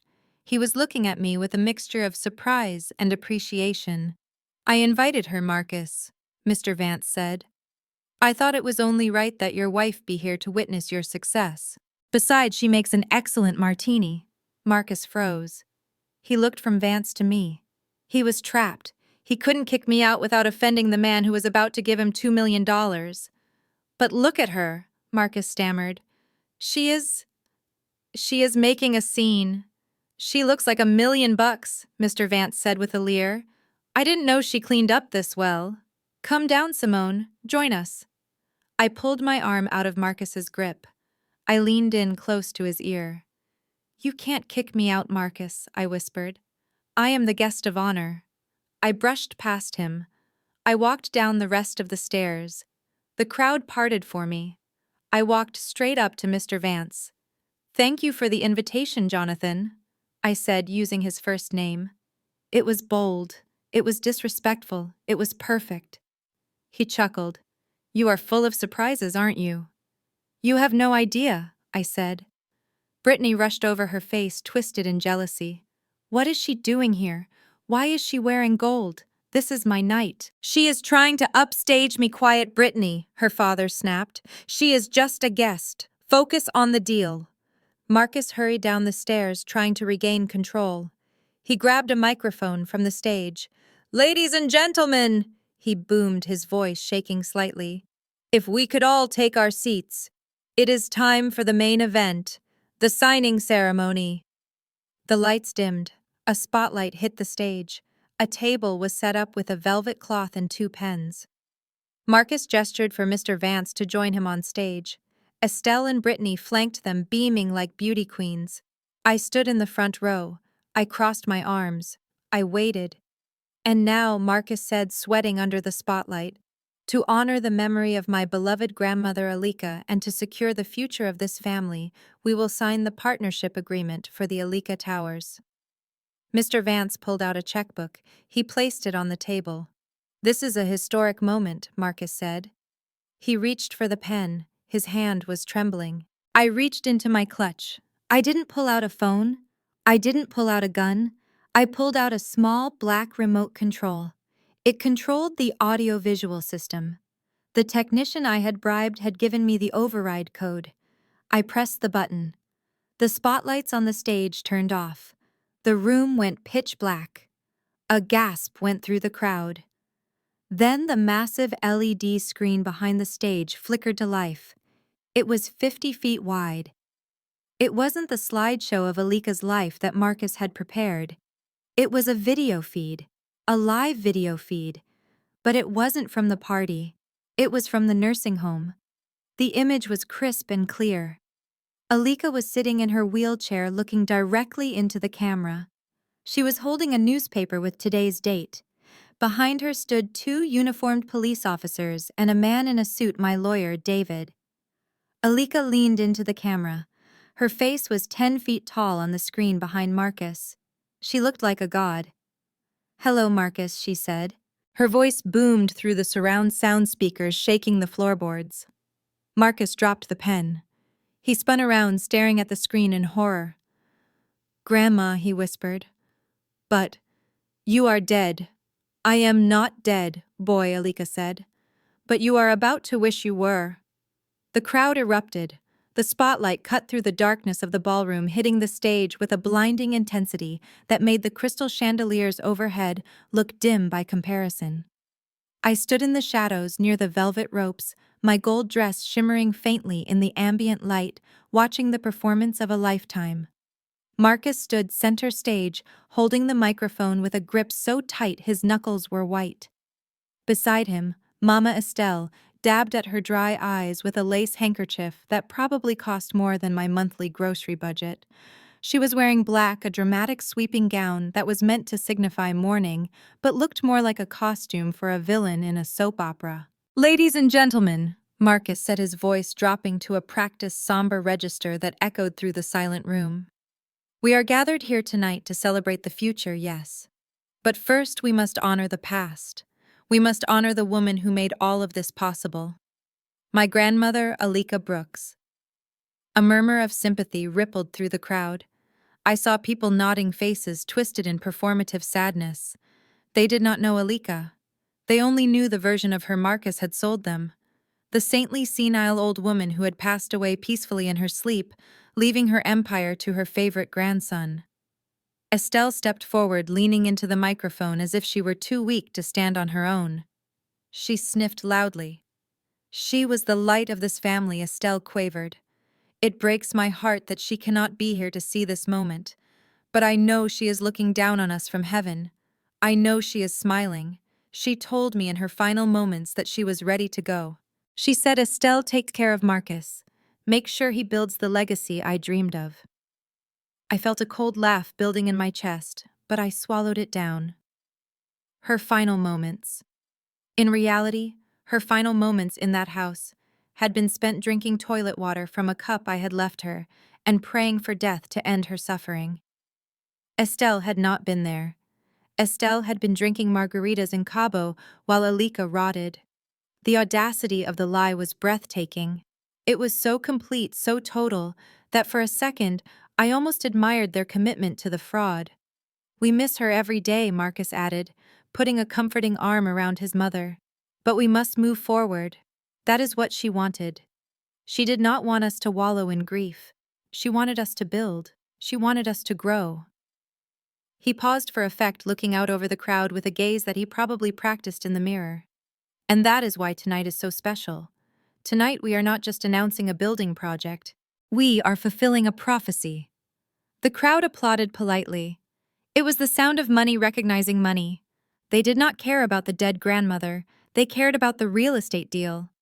And now Marcus boomed, his voice shifting from grief to triumph. "I want to introduce the woman who has been the architect of this new vision, the woman whose brilliance and connections have brought us to the brink of history, my partner in business and in vision, Brittany Vance." The band struck up a lively jazz number. Brittany emerged from the wings of the stage. She walked like she owned the floor, her white dress flowing around her like water. She beamed at the audience, waving as if she were Miss America. She took the microphone from Marcus. She didn't look sad. She looked hungry. "Thank you, Marcus," she said, her voice bright and grating. "And thank you all for being here. You know, when I first came into this family, I saw so much potential, but I also saw obstacles. I saw old ways of thinking. I saw clutter." She paused, her eyes scanning the front row until she found me standing in the shadows. She didn't acknowledge me directly, but her gaze lingered just long enough for me to feel the heat of her hatred. "You cannot build a skyscraper on a cracked foundation," she continued, turning back to the crowd. "You have to clear the debris. You have to remove the things that are holding you back. This family has been held back for too long by small minds and low vibrations. We have been weighed down by people who do not understand the language of success. I knew she was talking about me. I was the debris. I was the small mind. I was the low vibration element she had tried to scrub away with sage and insults. But tonight she said, raising her chin, "We are free. We have cleaned house. We have removed the toxic elements that were poisoning our potential. We are purified. And because of that, we are ready to welcome a new era. An era of elegance, of sophistication, of true wealth." She gestured to the large covered easel behind her. "I present to you the Alika Towers." Two waiters pulled the cloth away to reveal a rendering of a gleaming glass high-rise. It looked generic and soulless, totally out of place for the historic district where Alika's land sat. But the crowd gasped as if they were looking at the Taj Mahal. "We are breaking ground next month," Brittany announced, "and we are doing it with the support of the most prestigious investors in the South, my parents, Jonathan and Catherine Vance." Applause erupted again, louder this time. Mr. and Mrs. Vance stood up from their table near the stage. Mr. Vance buttoned his jacket, looking important. Mrs. Vance adjusted her diamonds. They walked up the stairs to the stage, looking like royalty descending to mingle with the commoners. While the crowd was distracted by the Vances taking the stage, I started to move. I did not walk toward the exit. I did not walk toward the bar. I walked toward the back of the ballroom to the elevated booth where the audiovisual team was stationed. I moved through the darkness like a ghost. No one looked at me. All eyes were glued to the stage, watching the Vances shake hands with Marcus and Estelle. They were watching the consolidation of power. They were watching the lie become truth. I reached the technical booth. It was a small cordoned-off area filled with monitors, soundboards, and tangle of cables. A young man with a headset was sitting there tapping on a tablet. He looked bored. He was just a hired gun paid to manage the lights and the sound for the rich people's party. I stepped into the booth. He jumped, pulling one earphone off. "Excuse me, ma'am," he said, looking at my gold dress. "Guests aren't allowed back here. This is a restricted area." I didn't apologize. I didn't back down. I walked right up to him. I reached into my clutch. I pulled out a thick envelope. It was heavy. Inside was $5,000 in cash. It was the last of my savings, the money I had pulled out before Marcus signed the post-nuptial agreement. I put the envelope on the mixing board. The sound it made was a dull thud. "I am not a guest," I said, my voice low and steady. "I am the director of the next segment." He looked at the envelope. He looked at me. He saw the intensity in my eyes. He saw that I was not drunk and I was not joking. "What is this?" he asked, his hand hovering over the cash. "It is a bonus," I said, "for a job well done." I reached into my clutch again and pulled out a silver USB drive. "I need you to play this," I said. "Right now. Override the current feed. Cut the microphone on stage. And play this video on the main screen. Maximum volume." He hesitated. He looked at the stage where Mr. Vance was now giving a speech about synergy and vision. "I cannot do that," the tech said. "I will get fired. Mr. Brooks gave me a very specific playlist. Mr. Brooks is not going to be paying your invoice," I said, "because in about 5 minutes, Mr. Brooks is going to be in handcuffs." The tech stared at me. "Take the money," I said. "It is $5,000. Cash. Untraceable. All you have to do is plug this in and press play. Then you can walk away. You can say it was a glitch. You can say you were hacked. I do not care what you say. Just play the video." He looked at the envelope again. He looked at his tablet. He looked at the arrogant people on stage who had probably treated him like furniture all day. He picked up the envelope. He slid it into his backpack. "Give it to me," he said. I handed him the USB drive. My hand was steady. When he asked, "Now," I said, "before they sign." He plugged the drive into the main console. His fingers flew across the keyboard. He bypassed the scheduled slideshow. He queued up the file labeled Truth. On stage, Mr. Vance was finishing his speech. And so he boomed, raising a glass. "It is my distinct honor to partner with Marcus Brooks, a man of integrity, a man of family values, a man who honors his ancestors. We are ready to sign." A table was brought out to the center of the stage. A velvet cloth was draped over it. A legal document sat in the center waiting for ink. A gold pen glittered in the spotlight. Marcus looked like he was about to faint from joy. He rubbed his hands together. He looked at the document like it was a religious text. Brittany was bouncing on the balls of her feet, practically vibrating with greed. Estelle was crying again, clutching her chest. Marcus picked up the pen. "This is it," he said into the microphone. "The beginning of the Brooks-Vance dynasty." He bent over the table. He positioned the pen over the signature line. Mr. Vance leaned in, his eyes hungry. "Sign it, son. Make us rich." The tip of the pen touched the paper. I looked at the tech. I nodded. "Do it." He hit the enter key. The sound system let out a sharp, high-pitched screech of feedback. It pierced the air, painful and sudden. Everyone in the ballroom flinched. Hands flew to ears. Then the lights went out. Not just the stage lights, the house lights, the chandeliers. The entire ballroom was plunged into absolute pitch-black darkness. The silence that followed was heavy and terrified. Then a voice cut through the dark. It wasn't Marcus. It wasn't Mr. Vance. It was Brittany. But it wasn't the sweet public voice she used for her live streams. It was the voice from the hidden camera. "Can you believe she bought it?" the voice sneered, booming from every speaker in the room with crystal clarity. "She thinks you actually own the deed." A giant rectangle of light exploded onto the back wall of the stage. The massive LED screen flickered to life. It wasn't a picture. It was a video. The audience gasped. In the video, Brittany was sitting in my office, her feet up on my desk, twirling my pen. The timestamp in the corner showed it was from 3 days ago. The video cut to Marcus. He was laughing. "Simone is smart with numbers, but dumb with people," his voice echoed loud and distorted. "I will divorce her. Maybe I will throw her a few grand to go away." On stage, in the ghostly light of the screen, I saw Marcus freeze. He dropped the pen. He looked up at the giant image of his own face, mocking me. "What is this?" he screamed, his voice cracking. "Turn it off!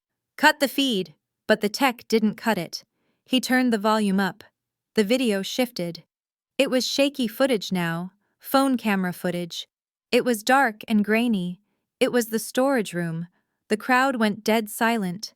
The camera panned over the piles of junk. The old boxes. And then it landed on the mattress. The collective intake of breath in the room sucked the air out of the space. There on the screen, 10 feet high, was Grandma Alika. She looked like a corpse. Her eyes were sunken. Her skin was gray. She was lying in filth. The camera zoomed in on the note taped to the wall above her head. "Deal with this old woman, Alika. She is starting to smell." "No," Estelle shrieked. It was a sound of pure horror. "No, that is fake. That is AI." The video cut again. It was Brittany talking on the phone. "The second that wire hits the account, I am transferring it to the Cayman account and ghosting him. I will be on a plane to meet you in Rio before they even realize the money is gone." Mr. Vance took a step back from Marcus. He looked at his daughter. He looked at the screen. "Brittany," he roared. "What did you say?" Brittany was shaking her head, backing away. "Daddy, no. It is not real. Simone made it up. She is a witch." The video continued. It showed the medical reports. It showed the forged mortgage documents. It showed the text messages Marcus sent to the developer hoping Alika would die faster. It was a montage of their sins played out in high definition for the entire city of Atlanta to see. The guests were standing up. Chairs were scraping against the floor. People were whispering, pointing, covering their mouths in shock. This was not a celebration. This was an autopsy. Marcus was running around the stage waving his arms. "Turn it off. Somebody turn it off. It is a lie. She is alive. She was fine. We took care of her." And then the screen went black. The darkness returned for a heartbeat. Then a single spotlight clicked on. It didn't hit Marcus. It didn't hit the Vances. It hit the double doors at the back of the ballroom. The doors swung open slowly, dramatically. A silence fell over the room that was heavier than the darkness had been. In the center of the spotlight, a figure emerged. It was a wheelchair, a motorized heavy-duty wheelchair. And sitting in it wearing a pristine white suit, a wide-brimmed hat with a peacock feather, and holding a gold-handled cane was Grandma Alika. She was not dead. She was not a ghost. She looked furious. She drove the wheelchair forward, the motor humming in the quiet room. Flanking her were 4 uniformed police officers and my lawyer, David. She rolled down the center aisle. The crowd parted like the Red Sea. No one said a word. They were too terrified. They were witnessing a resurrection. She rolled all the way to the foot of the stage. She stopped. She looked up at Marcus, who was trembling so hard he could barely stand. She raised the gold cane. She pointed it straight at his heart. "You thought I was gone, boy?" she asked. Her voice was not amplified, but it carried to every corner of the room. "You thought you could bury me in the trash and sell my legacy?" Marcus fell to his knees. "Grandma," he sobbed. "Grandma, please, I can explain." Alika didn't blink. "Explain it to the judge, Marcus, because I am pressing charges." The police officers stepped onto the stage. The click of handcuffs was the loudest sound in the world. The ballroom was plunged into a darkness so absolute it felt physical, a heavy velvet shroud dropping over the wealth and arrogance of the assembled guests. For a heartbeat, the only sound was the nervous rustling of silk and the clinking of ice in glasses as 300 people held their breath. Then the screen behind the stage exploded with light. It was not the soft, nostalgic glow of a memorial slideshow. It was the harsh, unforgiving brightness of high-definition surveillance footage. The image was massive, 50 feet wide, towering over the small, trembling figures on the stage. The resolution was crystal clear. Every pore, every bead of sweat, every cruel smirk was magnified 100 times. The video began with a timestamp from 2 weeks ago. The camera angle was high, looking down the hallway of my home. It showed Marcus and Mama Estelle. They were not walking arm in arm. They were dragging something between them. It looked like a bundle of dirty laundry, a heap of gray rags. But then a hand flopped out from the bundle, a thin, dark hand with knobby knuckles. It was Grandma Alika. The audio cut through the silence of the ballroom like a knife. It was crisp, amplified by the concert-quality speakers. "She is dead, wait," Estelle's voice boomed, echoing off the crystal chandeliers. "Just drop her, Marcus. My back is killing me." Marcus laughed on the screen. It was a cruel, dismissive sound. "Careful, Ma. Do not break her hip yet. We need her lucid enough to hold a pen if the first forgery does not pass inspection." They reached the door of the storage room. They swung her body forward. The sound of her frail frame hitting the thin, soiled mattress on the concrete floor was a dull, sickening thud that made the entire audience flinch. A collective gasp ripped through the room. It was the sound of air being sucked out of 300 lungs at once. A woman in the front row dropped her champagne flute, the glass shattering on the marble floor, but no one looked down. Their eyes were glued to the screen in horror. The video cut. The timestamp jumped forward. Now it was the kitchen. Marcus was standing over the stove eating a steak. Alika's voice, weak and trembling, came from the baby monitor on the counter. "Water," she rasped. "Please, water." Marcus didn't even turn around. He reached out and turned the volume on the monitor down until her voice was silenced. Then he took another bite of his steak. I heard a man near me mutter, "Oh my God." The veneer of polite society was cracking. This wasn't gossip. This wasn't a rumor. This was a snuff film of a family's soul. The video cut again. Now it was my office. The angle was from the teddy bear on the chair. Brittany was there. She was wearing one of my silk blouses, her feet propped up on my desk. She was on the phone, her face twisted in a look of pure, unfiltered contempt. "I am telling you, baby, it is too easy," Brittany's voice sneered, filling the room. "These people are desperate. They think because I am white and my daddy has money that I am their savior. They do not know I am drowning in debt." On stage, Mr. Vance took a step back. He looked at his daughter. His face, usually flushed with confidence, had drained of all color. He looked like a man watching his own house burn down. The on-screen Brittany laughed. It was an ugly sound. "Marcus is an idiot," she continued. "He thinks we are building an empire. I am just using him to pay off the judgment in Florida. Once the land sells, I am gone. And his family? Please. They are just monkeys in suits trying to play human." The racial slur hung in the air, vibrating with toxicity. The room went deadly silent. It was the kind of silence that precedes a riot. Mrs. Vance let out a small, strangled cry. She looked at Brittany as if she had never seen her before. Brittany was shaking her head frantically, her hands reaching out toward her parents.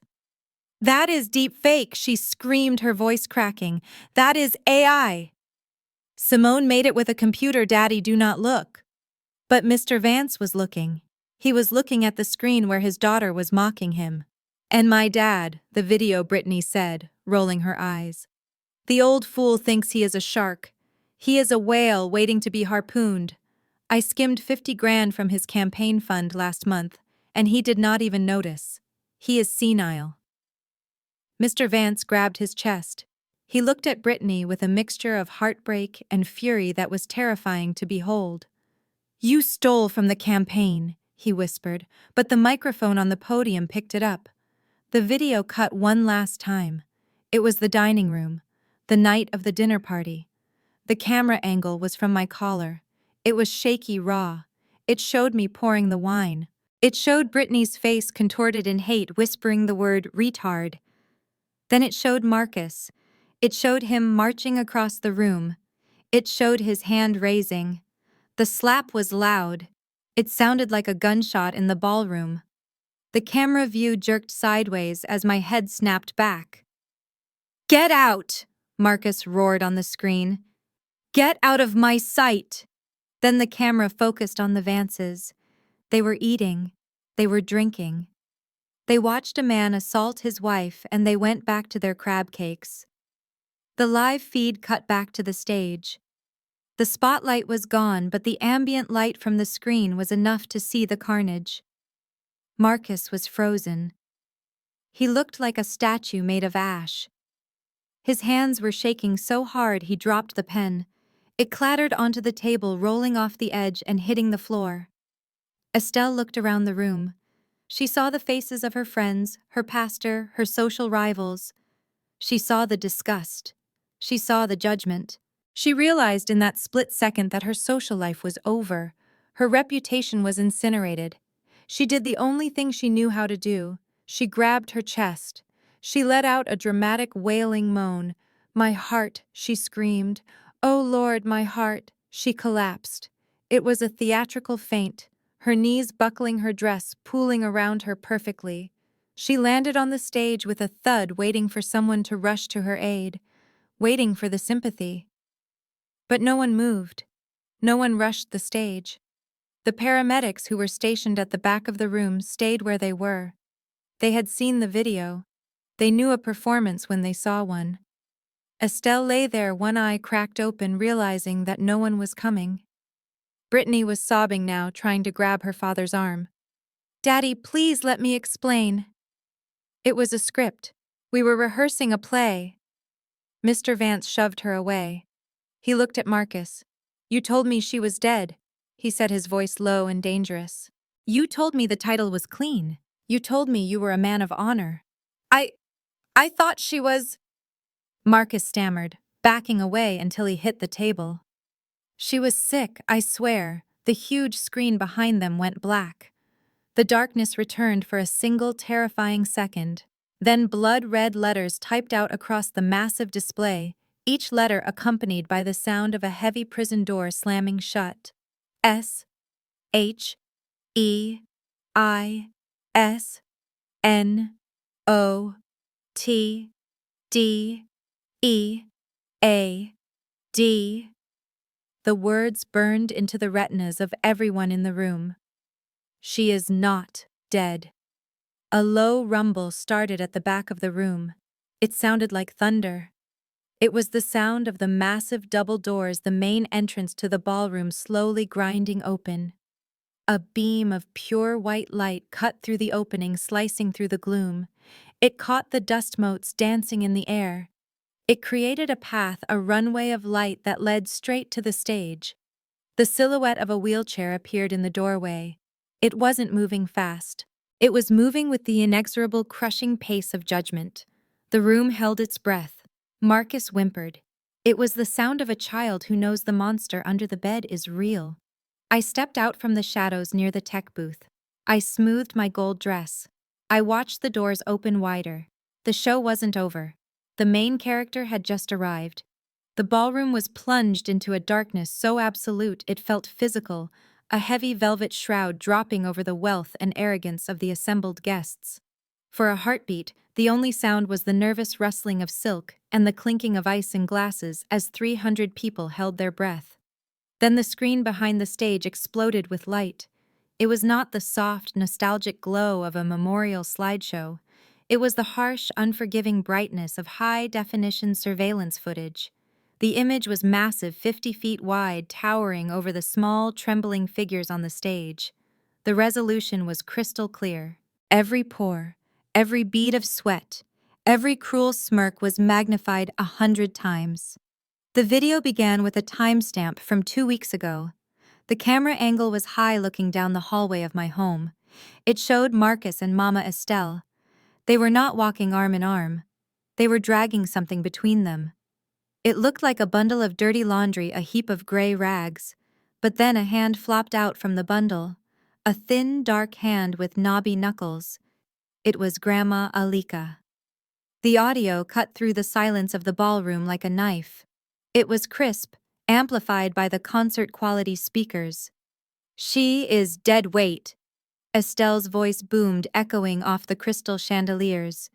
"Just drop her, Marcus. My back is killing me." Marcus laughed on the screen. It was a cruel, dismissive sound. "Careful, Ma. Do not break her hip yet. We need her lucid enough to hold a pen if the first forgery does not pass inspection." They reached the door of the storage room. They swung her body forward. The sound of her frail frame hitting the thin, soiled mattress on the concrete floor was a dull, sickening thud that made the entire audience flinch. A collective gasp ripped through the room. It was the sound of air being sucked out of 300 lungs at once. A woman in the front row dropped her champagne flute, the glass shattering on the marble floor, but no one looked down. Their eyes were glued to the screen in horror. The video cut. The timestamp jumped forward. Now it was the kitchen. Marcus was standing over the stove eating a steak. Alika's voice, weak and trembling, came from the baby monitor on the counter. "Water," she rasped. "Please, water." Marcus didn't even turn around. He reached out and turned the volume on the monitor down until her voice was silenced. Then he took another bite of his steak. I heard a man near me mutter, "Oh my God." The veneer of polite society was cracking.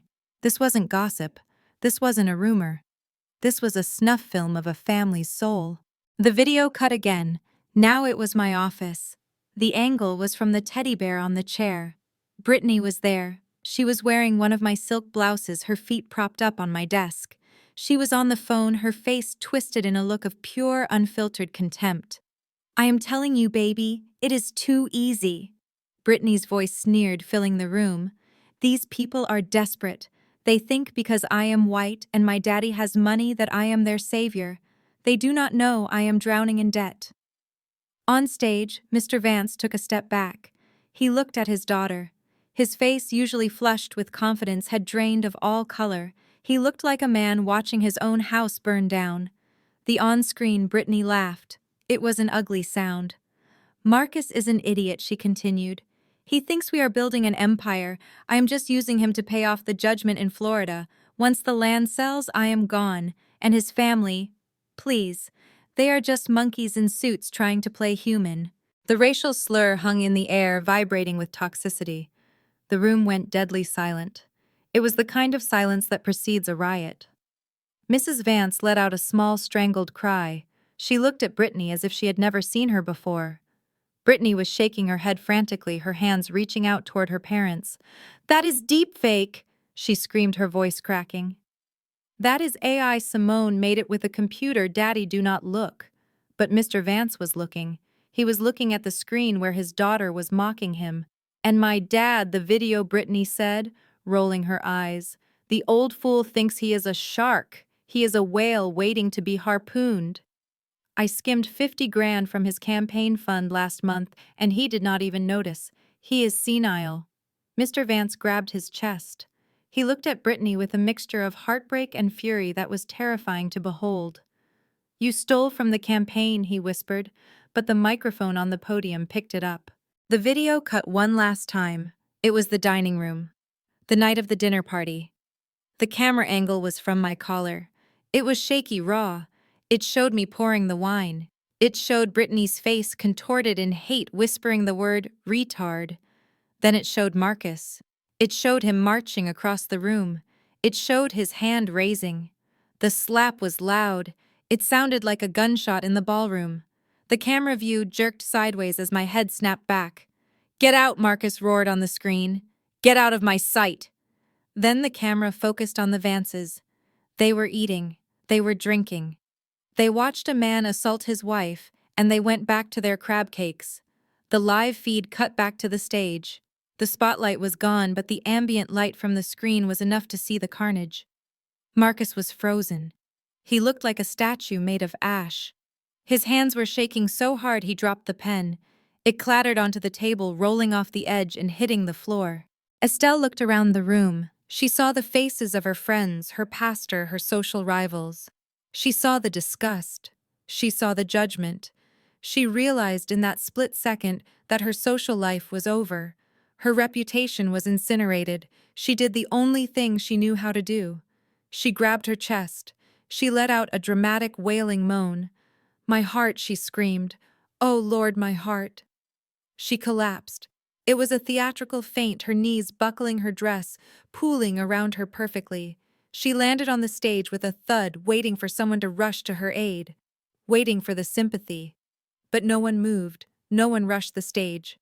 The paramedics who were stationed at the back of the room stayed where they were. They had seen the video. They knew a performance when they saw one. Estelle lay there, one eye cracked open, realizing that no one was coming. Brittany was sobbing now, trying to grab her father's arm. "Daddy, please let me explain." It was a script. We were rehearsing a play. Mr. Vance shoved her away. He looked at Marcus. "You told me she was dead," he said, his voice low and dangerous. "You told me the title was clean. You told me you were a man of honor. I thought she was—" Marcus stammered, backing away until he hit the table. "She was sick, I swear." The huge screen behind them went black. The darkness returned for a single terrifying second. Then blood-red letters typed out across the massive display, each letter accompanied by the sound of a heavy prison door slamming shut. S-H-E-I-S-N-O-T-D-E-A-D. The words burned into the retinas of everyone in the room. She is not dead. A low rumble started at the back of the room. It sounded like thunder. It was the sound of the massive double doors, the main entrance to the ballroom, slowly grinding open.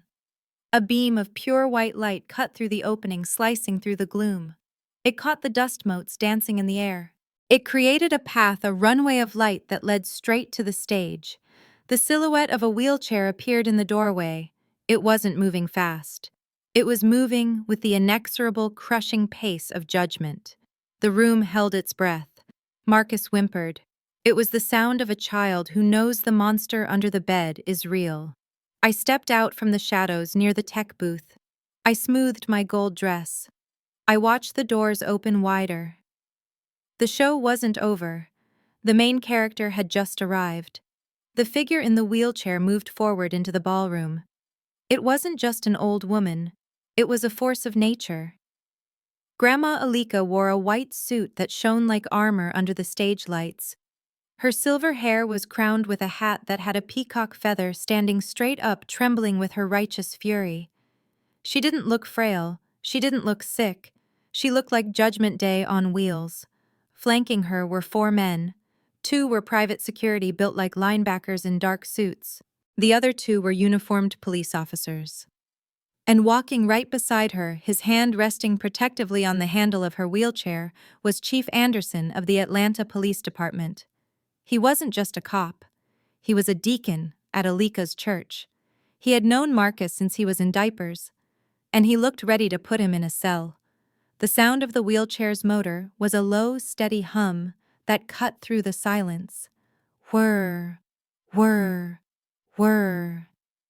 It was the sound of the inevitable. The crowd parted instantly. Women in ball gowns pulled their skirts back as if touching the wheels would burn them.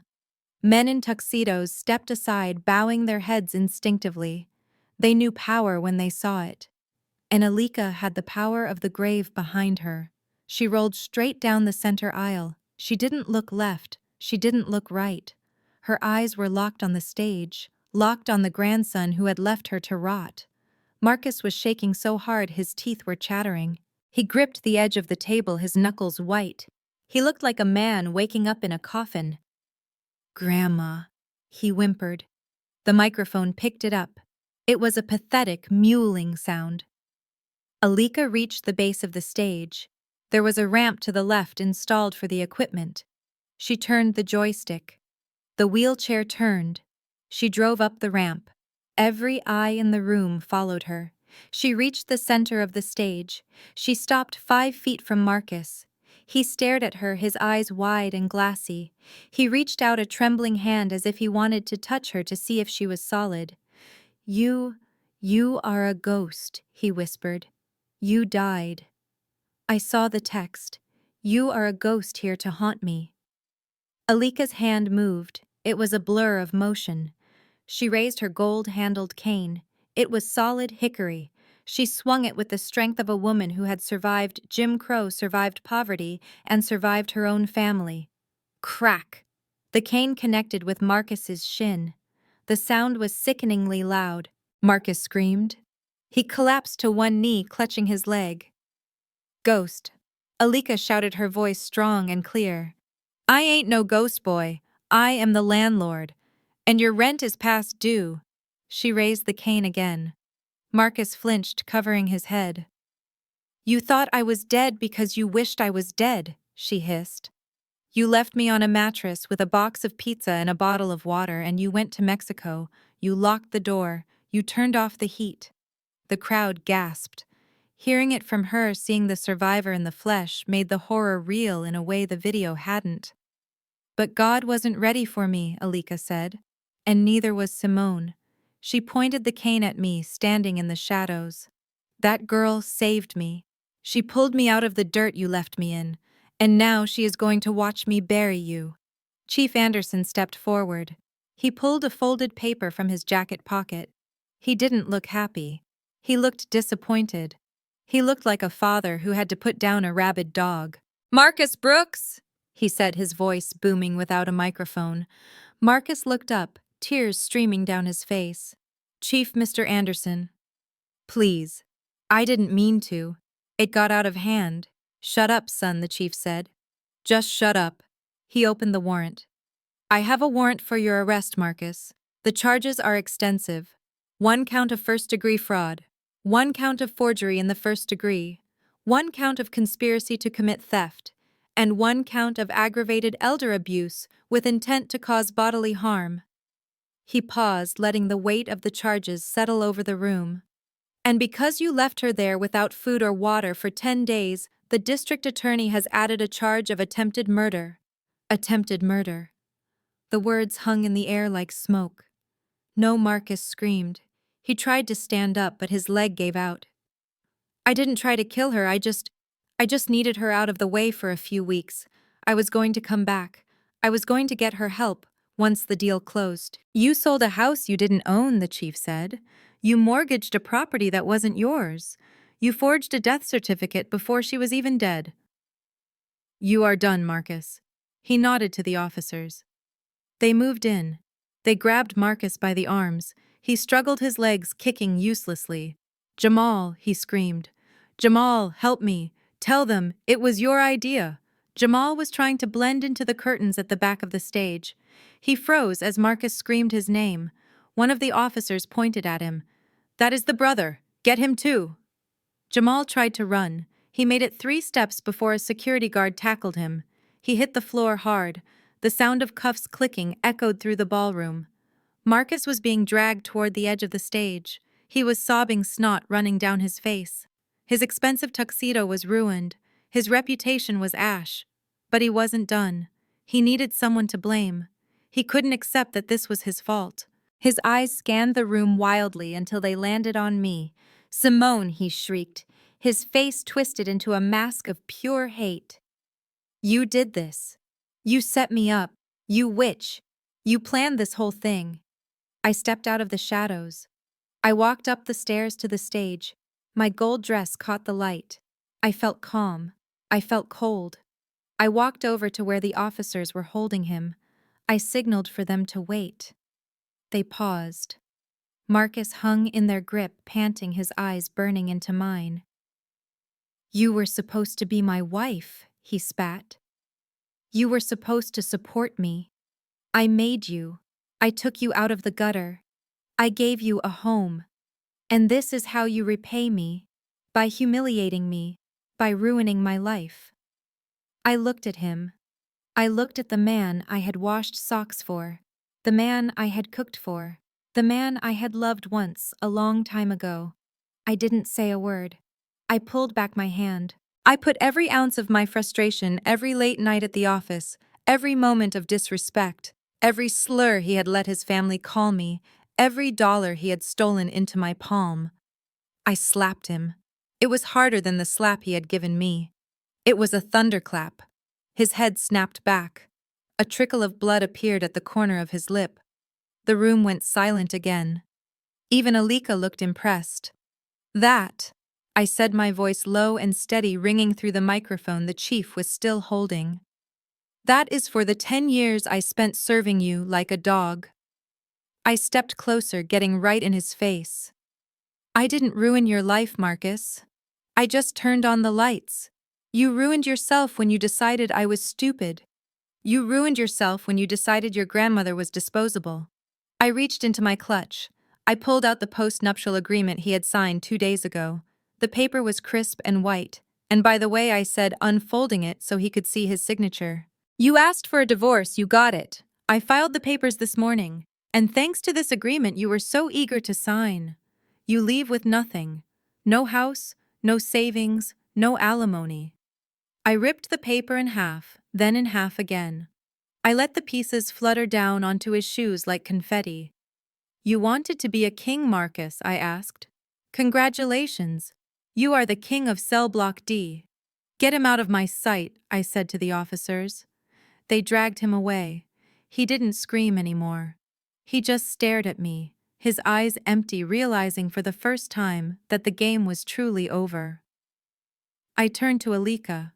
She was smiling. It was a fierce, wolfish smile.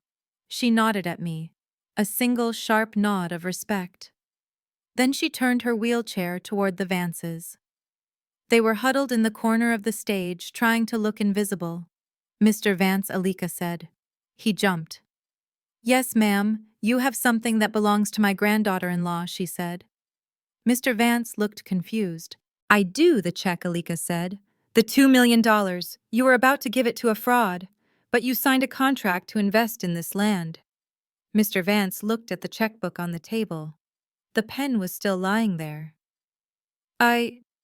Well, the deal is obviously void," he stammered.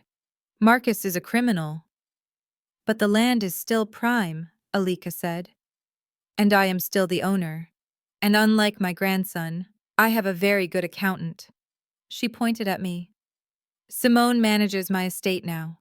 If you want to do business in this town again, if you want to save your reputation from being tied to a con artist, maybe you should talk to her."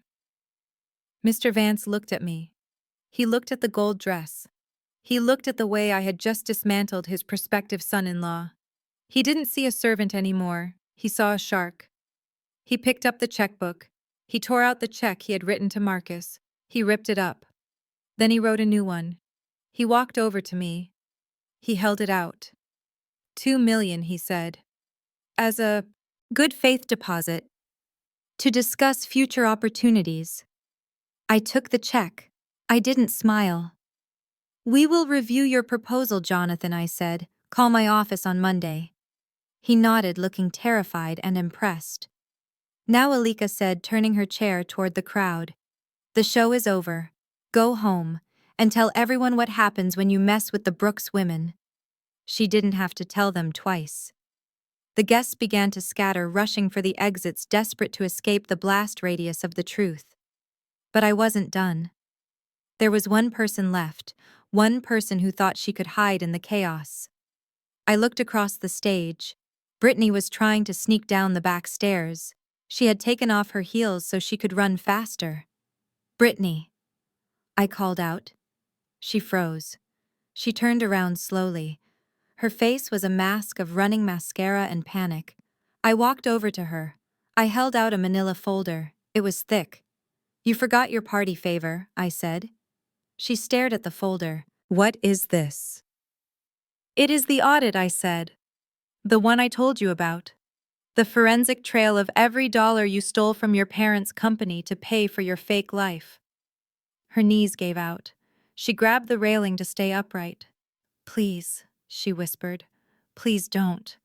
My father will kill me. I looked at Mr. Vance. He was watching us. He saw the folder. He saw his daughter's fear. He knew. I didn't hand the folder to Brittany. I walked past her.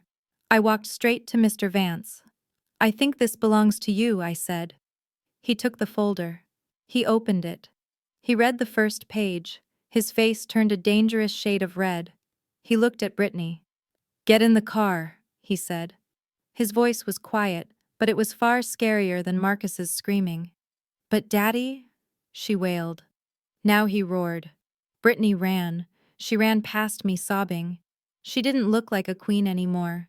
She looked like a child who had broken a vase. I stood on the stage. The room was almost empty. The police were gone. The guests were gone. It was just me and Grandma Alika. She drove her wheelchair over to me. She reached out and took my hand. You slap hard, girl, she said, chuckling. I learned from the best, I said. She looked at the empty ballroom. Well, she said, that was a good party. But I am hungry. Me too, Grandma, I said. Let's go home, she said. I believe you promised me a pizza. I pushed her wheelchair toward the ramp. We left the St. Regis behind us. We left the wreckage of the lies behind us. We walked out into the cool night air. The valet brought my Porsche around. Alika looked at the car. Nice ride, she said. It is paid for, I said. She laughed. That is the best kind. I helped her into the passenger seat. I put her wheelchair in the back. I got into the driver's seat. I looked in the rearview mirror. No one was chasing us. No one was calling my name. I was free. I started the engine. We drove into the night, leaving the ruins of the Brooks family in the dust. And for the first time in 10 years, the road ahead was wide open. The silence in the ballroom was not empty, it was heavy with the weight of 1,000 judgments. Mr. Vance stood on the edge of the stage, holding the manila folder I had given him as if it were a loaded weapon. His face, which had been flushed with pride only moments ago, was now a mask of cold, terrifying gray. He opened the folder. Brittany was trembling so violently that her teeth chattered audibly. She reached out a hand toward him, her fingernails digging into the air as if she could claw the evidence back from his grip.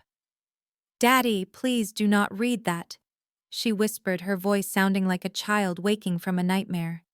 It is just numbers. Simone manipulated the numbers. Mr. Vance did not look at her. He looked at the first page. It was a summary of wire transfers. I had tracked them meticulously over the last 6 months. Transfers from Vance Industries labeled as consulting fees for marketing services that never existed. Transfers labeled as vendor payments to shell companies registered in the Cayman Islands. He turned the page. He saw the photos I had attached. Photos from Brittany's private cloud storage, which she had foolishly synced to the family computer. Photos of her boyfriend in Rio de Janeiro wearing a watch that cost $40,000. Photos of bank receipts from casinos in Macau. You stole from the pension fund, Mr. Vance said, his voice barely a murmur. Brittany flinched. Daddy, it was a loan. I was going to pay it back once the land deal went through. That is why I needed Marcus. I was going to fix everything. Mr. Vance looked up. His eyes were dead. You stole $500,000 from the employee pension fund. Men and women who have worked for me for 30 years. You took their retirement money and you spent it on a beach bum in Brazil. No misses. Vance gasped, covering her mouth with her diamond-encrusted hand. Brittany, tell me it is not true. It was an investment, Brittany screamed, her face twisting into something ugly and desperate. I deserve that money. I am your daughter. You have millions. Why do I have to beg for scraps while you hoard everything I just wanted to live my life? Mr. Vance closed the folder. The sound was soft but final. He handed the folder to the police officer standing next to Grandma Alika. Take her, he said. Brittany froze. Daddy! I said take her! Mr. Vance roared, his voice cracking with a rage that shook the floorboards. You are not my daughter. You are a thief. You are a liar. And you are a federal criminal. But Daddy, she wailed, falling to her knees. You cannot send me to jail. I am Brittany Vance. Mr. Vance stepped closer to her. He raised his hand. For a second I thought he would stop. I thought he would remember the little girl he raised. But he didn't see a little girl. He saw a predator who had eaten his legacy from the inside out. He slapped her. It was a sharp, brutal sound that echoed the slap Marcus had given me days before. Brittany's head snapped to the side. She fell onto her hands on the stage floor, staring up at him in shock. You are disinherited, Mr. Vance spat, looking down at her with pure disgust. You will not see a dime of my money. Not for a lawyer, not for bail, not for a commissary account. You are on your own. He turned to the officer. Officer, that folder contains evidence of wire fraud, embezzlement, and interstate theft. I am pressing full charges. Get this trash out of my sight. Brittany screamed as the officer grabbed her arm. It was a high, thin sound of total disbelief. She looked at her mother, but Mrs. Vance turned her back, sobbing into her hands. Brittany looked at Marcus, but Marcus was too busy staring at his own ruined life to help her. The officer hauled Brittany to her feet. She kicked and screamed, dragging the heels of her expensive shoes across the stage, but he marched her toward the side exit where a patrol car was waiting. Her cries of "Daddy, please" faded as the doors swung shut, leaving a ringing silence in her wake. Now the eyes of the room turned to the last person standing. Mama Estelle. She was huddled near the podium, clutching her chest, trying to make herself small. She looked at the empty space where Brittany had been. She looked at Marcus, who was still on his knees weeping. Then she looked at Grandma Alika, sitting like a queen in her wheelchair at the center of the stage. Estelle realized in that moment that she had bet on the wrong horse. She had thrown away the woman who gave her a home for a son who was a fraud and a daughter-in-law who was a thief. She had nothing. No house, no money, no social standing. She did the only thing a coward knows how to do. She crawled. Estelle moved toward Alika, her knees scraping against the wood of the stage. She reached out her hands, tears streaming down her face, ruining her expensive makeup. Alika, she sobbed. Alika, please, I did not know. Marcus forced me. He said he would put me on the street if I did not help him. I was scared, Alika. I am an old woman. I have nowhere else to go. She reached for the hem of Alika's white suit, trying to touch it, like it was the robe of a saint. Please forgive me, she begged. We are family. I am your daughter-in-law.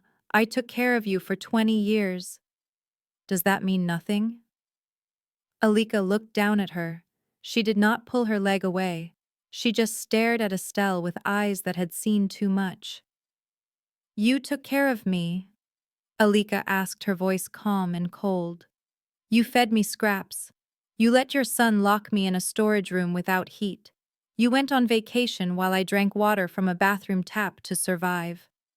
Estelle wailed loudly, rocking back and forth. I was weak, Alika. I was weak. But I love you. I cleaned your house, I cooked your meals. You cooked meals purchased with my money, Alika said. You lived in a house paid for by my sweat. And when you thought I was useless, you threw me away like garbage. Alika leaned forward. She used the tip of her cane to lift Estelle's chin, forcing her to look up. I do not have a daughter-in-law, Alika said. My son died 10 years ago, and the woman he married died the day she left me on that mattress. Estelle's eyes widened in terror. Alika, where will I go? This is my home. Alika pulled the cane back. It is not your home, she said. It never was. You were a guest. And you just overstayed your welcome. She pointed to the police officers. Get her off my stage, Alika commanded, and get her out of my house. Tonight. If her things are not on the curb by midnight, burn them. But Alika Estelle screamed, reaching out again. You are evicted! Alika shouted, her voice booming with finality. You are homeless, Estelle. Maybe you can share a cell with your son. Estelle collapsed into a heap of black chiffons, sobbing hysterically. But Alika was done with her. She turned her wheelchair toward me. Simone, Alika said, her voice softening just a fraction. Come here. I walked onto the stage. The lights were hot on my skin, but I didn't feel them. I felt the gaze of the crowd. I felt the shift in the air. Alika took my hand. She held it up high for everyone to see. This, Alika announced to the stunned room. This is my daughter. This is the only person in this family who has honor. She reached into her jacket pocket and pulled out a set of keys. They were the keys to the house, the keys Marcus thought he owned. From this moment on, Alika said the property, the land, and all assets of the Brooks estate belonged to Simone. She is the sole heir, she is the power of attorney, and she is the only one who decides who walks through that front door. She pressed the keys into my palm. They felt heavy and cold and right. I looked at Estelle, who was watching us with pure envy and hatred. I looked at Marcus, who was staring at the keys as if they were the holy grail he had lost. Thank you, Grandma, I whispered. Now Alika said, turning back to the officers. Take out the trash. The officers moved in. It was a coordinated sweep. 2 officers grabbed Marcus. He didn't fight this time. He just went limp, his legs dragging behind him. He looked at me as they pulled him up. His eyes were empty. He looked like a man who had woken up from a dream to find himself in a nightmare. 2 other officers grabbed Jamal, who was trying to hide behind a curtain. They dragged him out into the light. And finally, an officer helped Estelle to her feet, not gently. He took her arm and marched her toward the stairs. She looked back one last time, her face a mask of ruined vanity. I stood center stage next to Alika. We watched them go. We watched the police march Marcus, Jamal, and Brittany's empty space toward the exit. We watched the flashing blue lights of the patrol cars reflecting against the glass doors of the ballroom. Marcus reached the doors. He turned his head. He looked at me one last time. Simone, he screamed, his voice ragged and desperate. Simone, please, I am your husband. You cannot let them take me. I love you. I looked at him. I looked at the man I had given 10 years of my life to, the man I had protected, the man I had saved over and over again. I didn't feel triumph. I didn't feel joy. I felt peace. I raised my hand. I waved. A small, simple wave. Goodbye, Marcus, I said softly. The doors slammed shut. The sound was final. The room was silent. Then slowly someone started to clap. It was Mr. Vance. He was standing by the stage looking at me with a strange expression. Respect, fear, awe. Then Mrs. Vance started clapping. Then the investors. Then the whole room. Applause washed over us. It wasn't for the deal. It wasn't for the land. It was for the truth. Alika looked at me and winked. I told you, she said. Lions don't roar. They just bite. I squeezed her hand.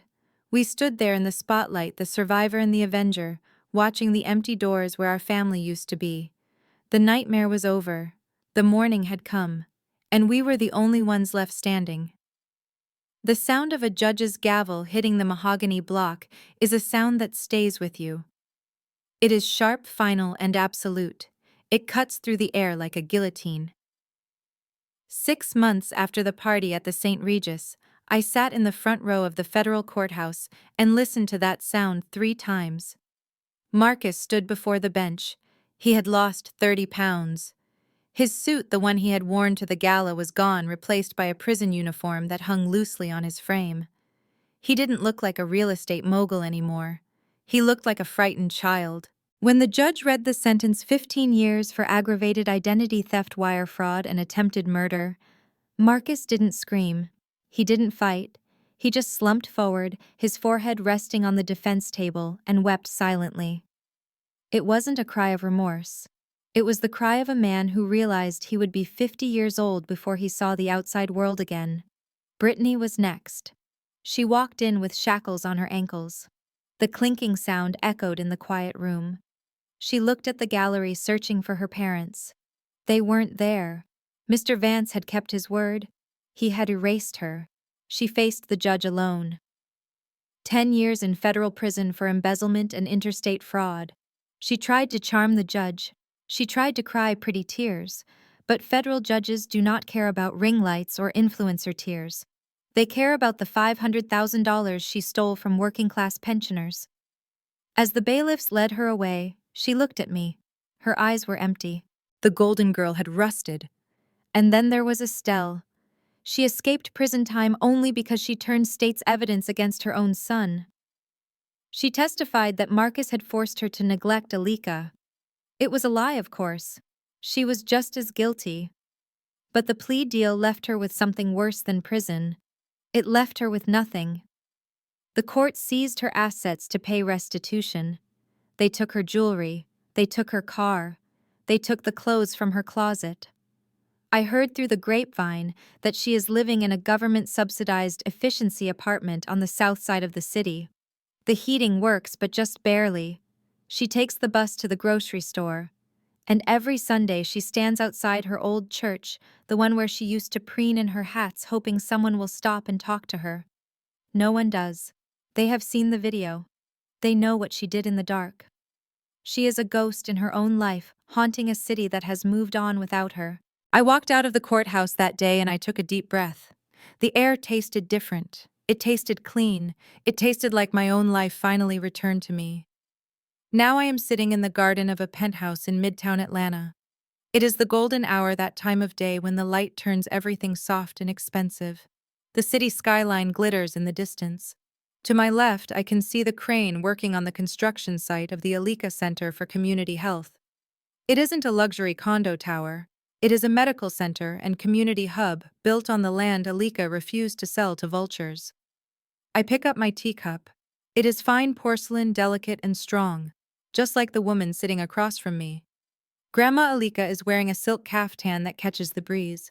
She has a blanket over her legs, but her face is full and healthy. The doctor said she would never fully recover from the starvation, but they underestimated the healing power of justice. She has gained weight. Her skin glows. She looks like the matriarch she was always meant to be. We don't talk about Marcus. We don't talk about the past. We talk about the future.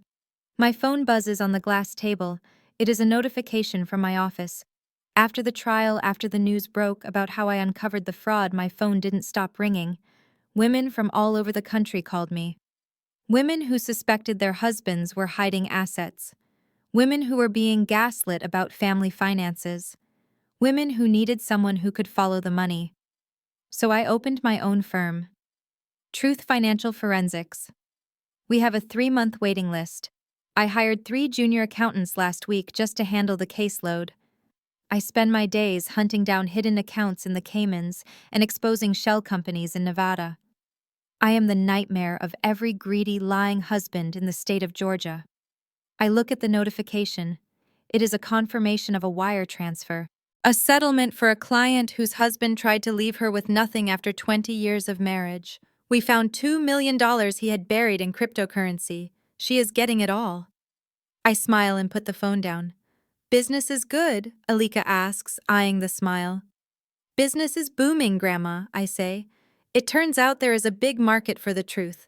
She nods, looking out at the city. She points a manicured finger toward the distant outline of the old neighborhood. They thought we were stupid, Simone, she says softly. That is their fatal flaw. They always think we are stupid. They think because we are quiet we are not thinking. They think because we serve we are servants. She takes a sip of her tea, her eyes narrowing with satisfaction. Marcus thought he was a king because he was a man. Brittany thought she was a queen because she was white. They thought the world owed them a throne, but they forgot who builds the throne. She looks at me. Her eyes are sharp, intelligent, and filled with love. You built this, Simone. You didn't just save me. You saved the legacy. You took the ashes they left us, and you made bricks. I reach across the table and take her hand. We built it, Grandma. I just followed the ledger. She laughs, a deep, rich sound that comes from her belly. It is the sound of victory. You know, she says, leaning back in her chair. I watched a movie last night, a fairy tale. The princess was waiting in a tower for a prince to come and fight the dragon. She shakes her head, dismissive.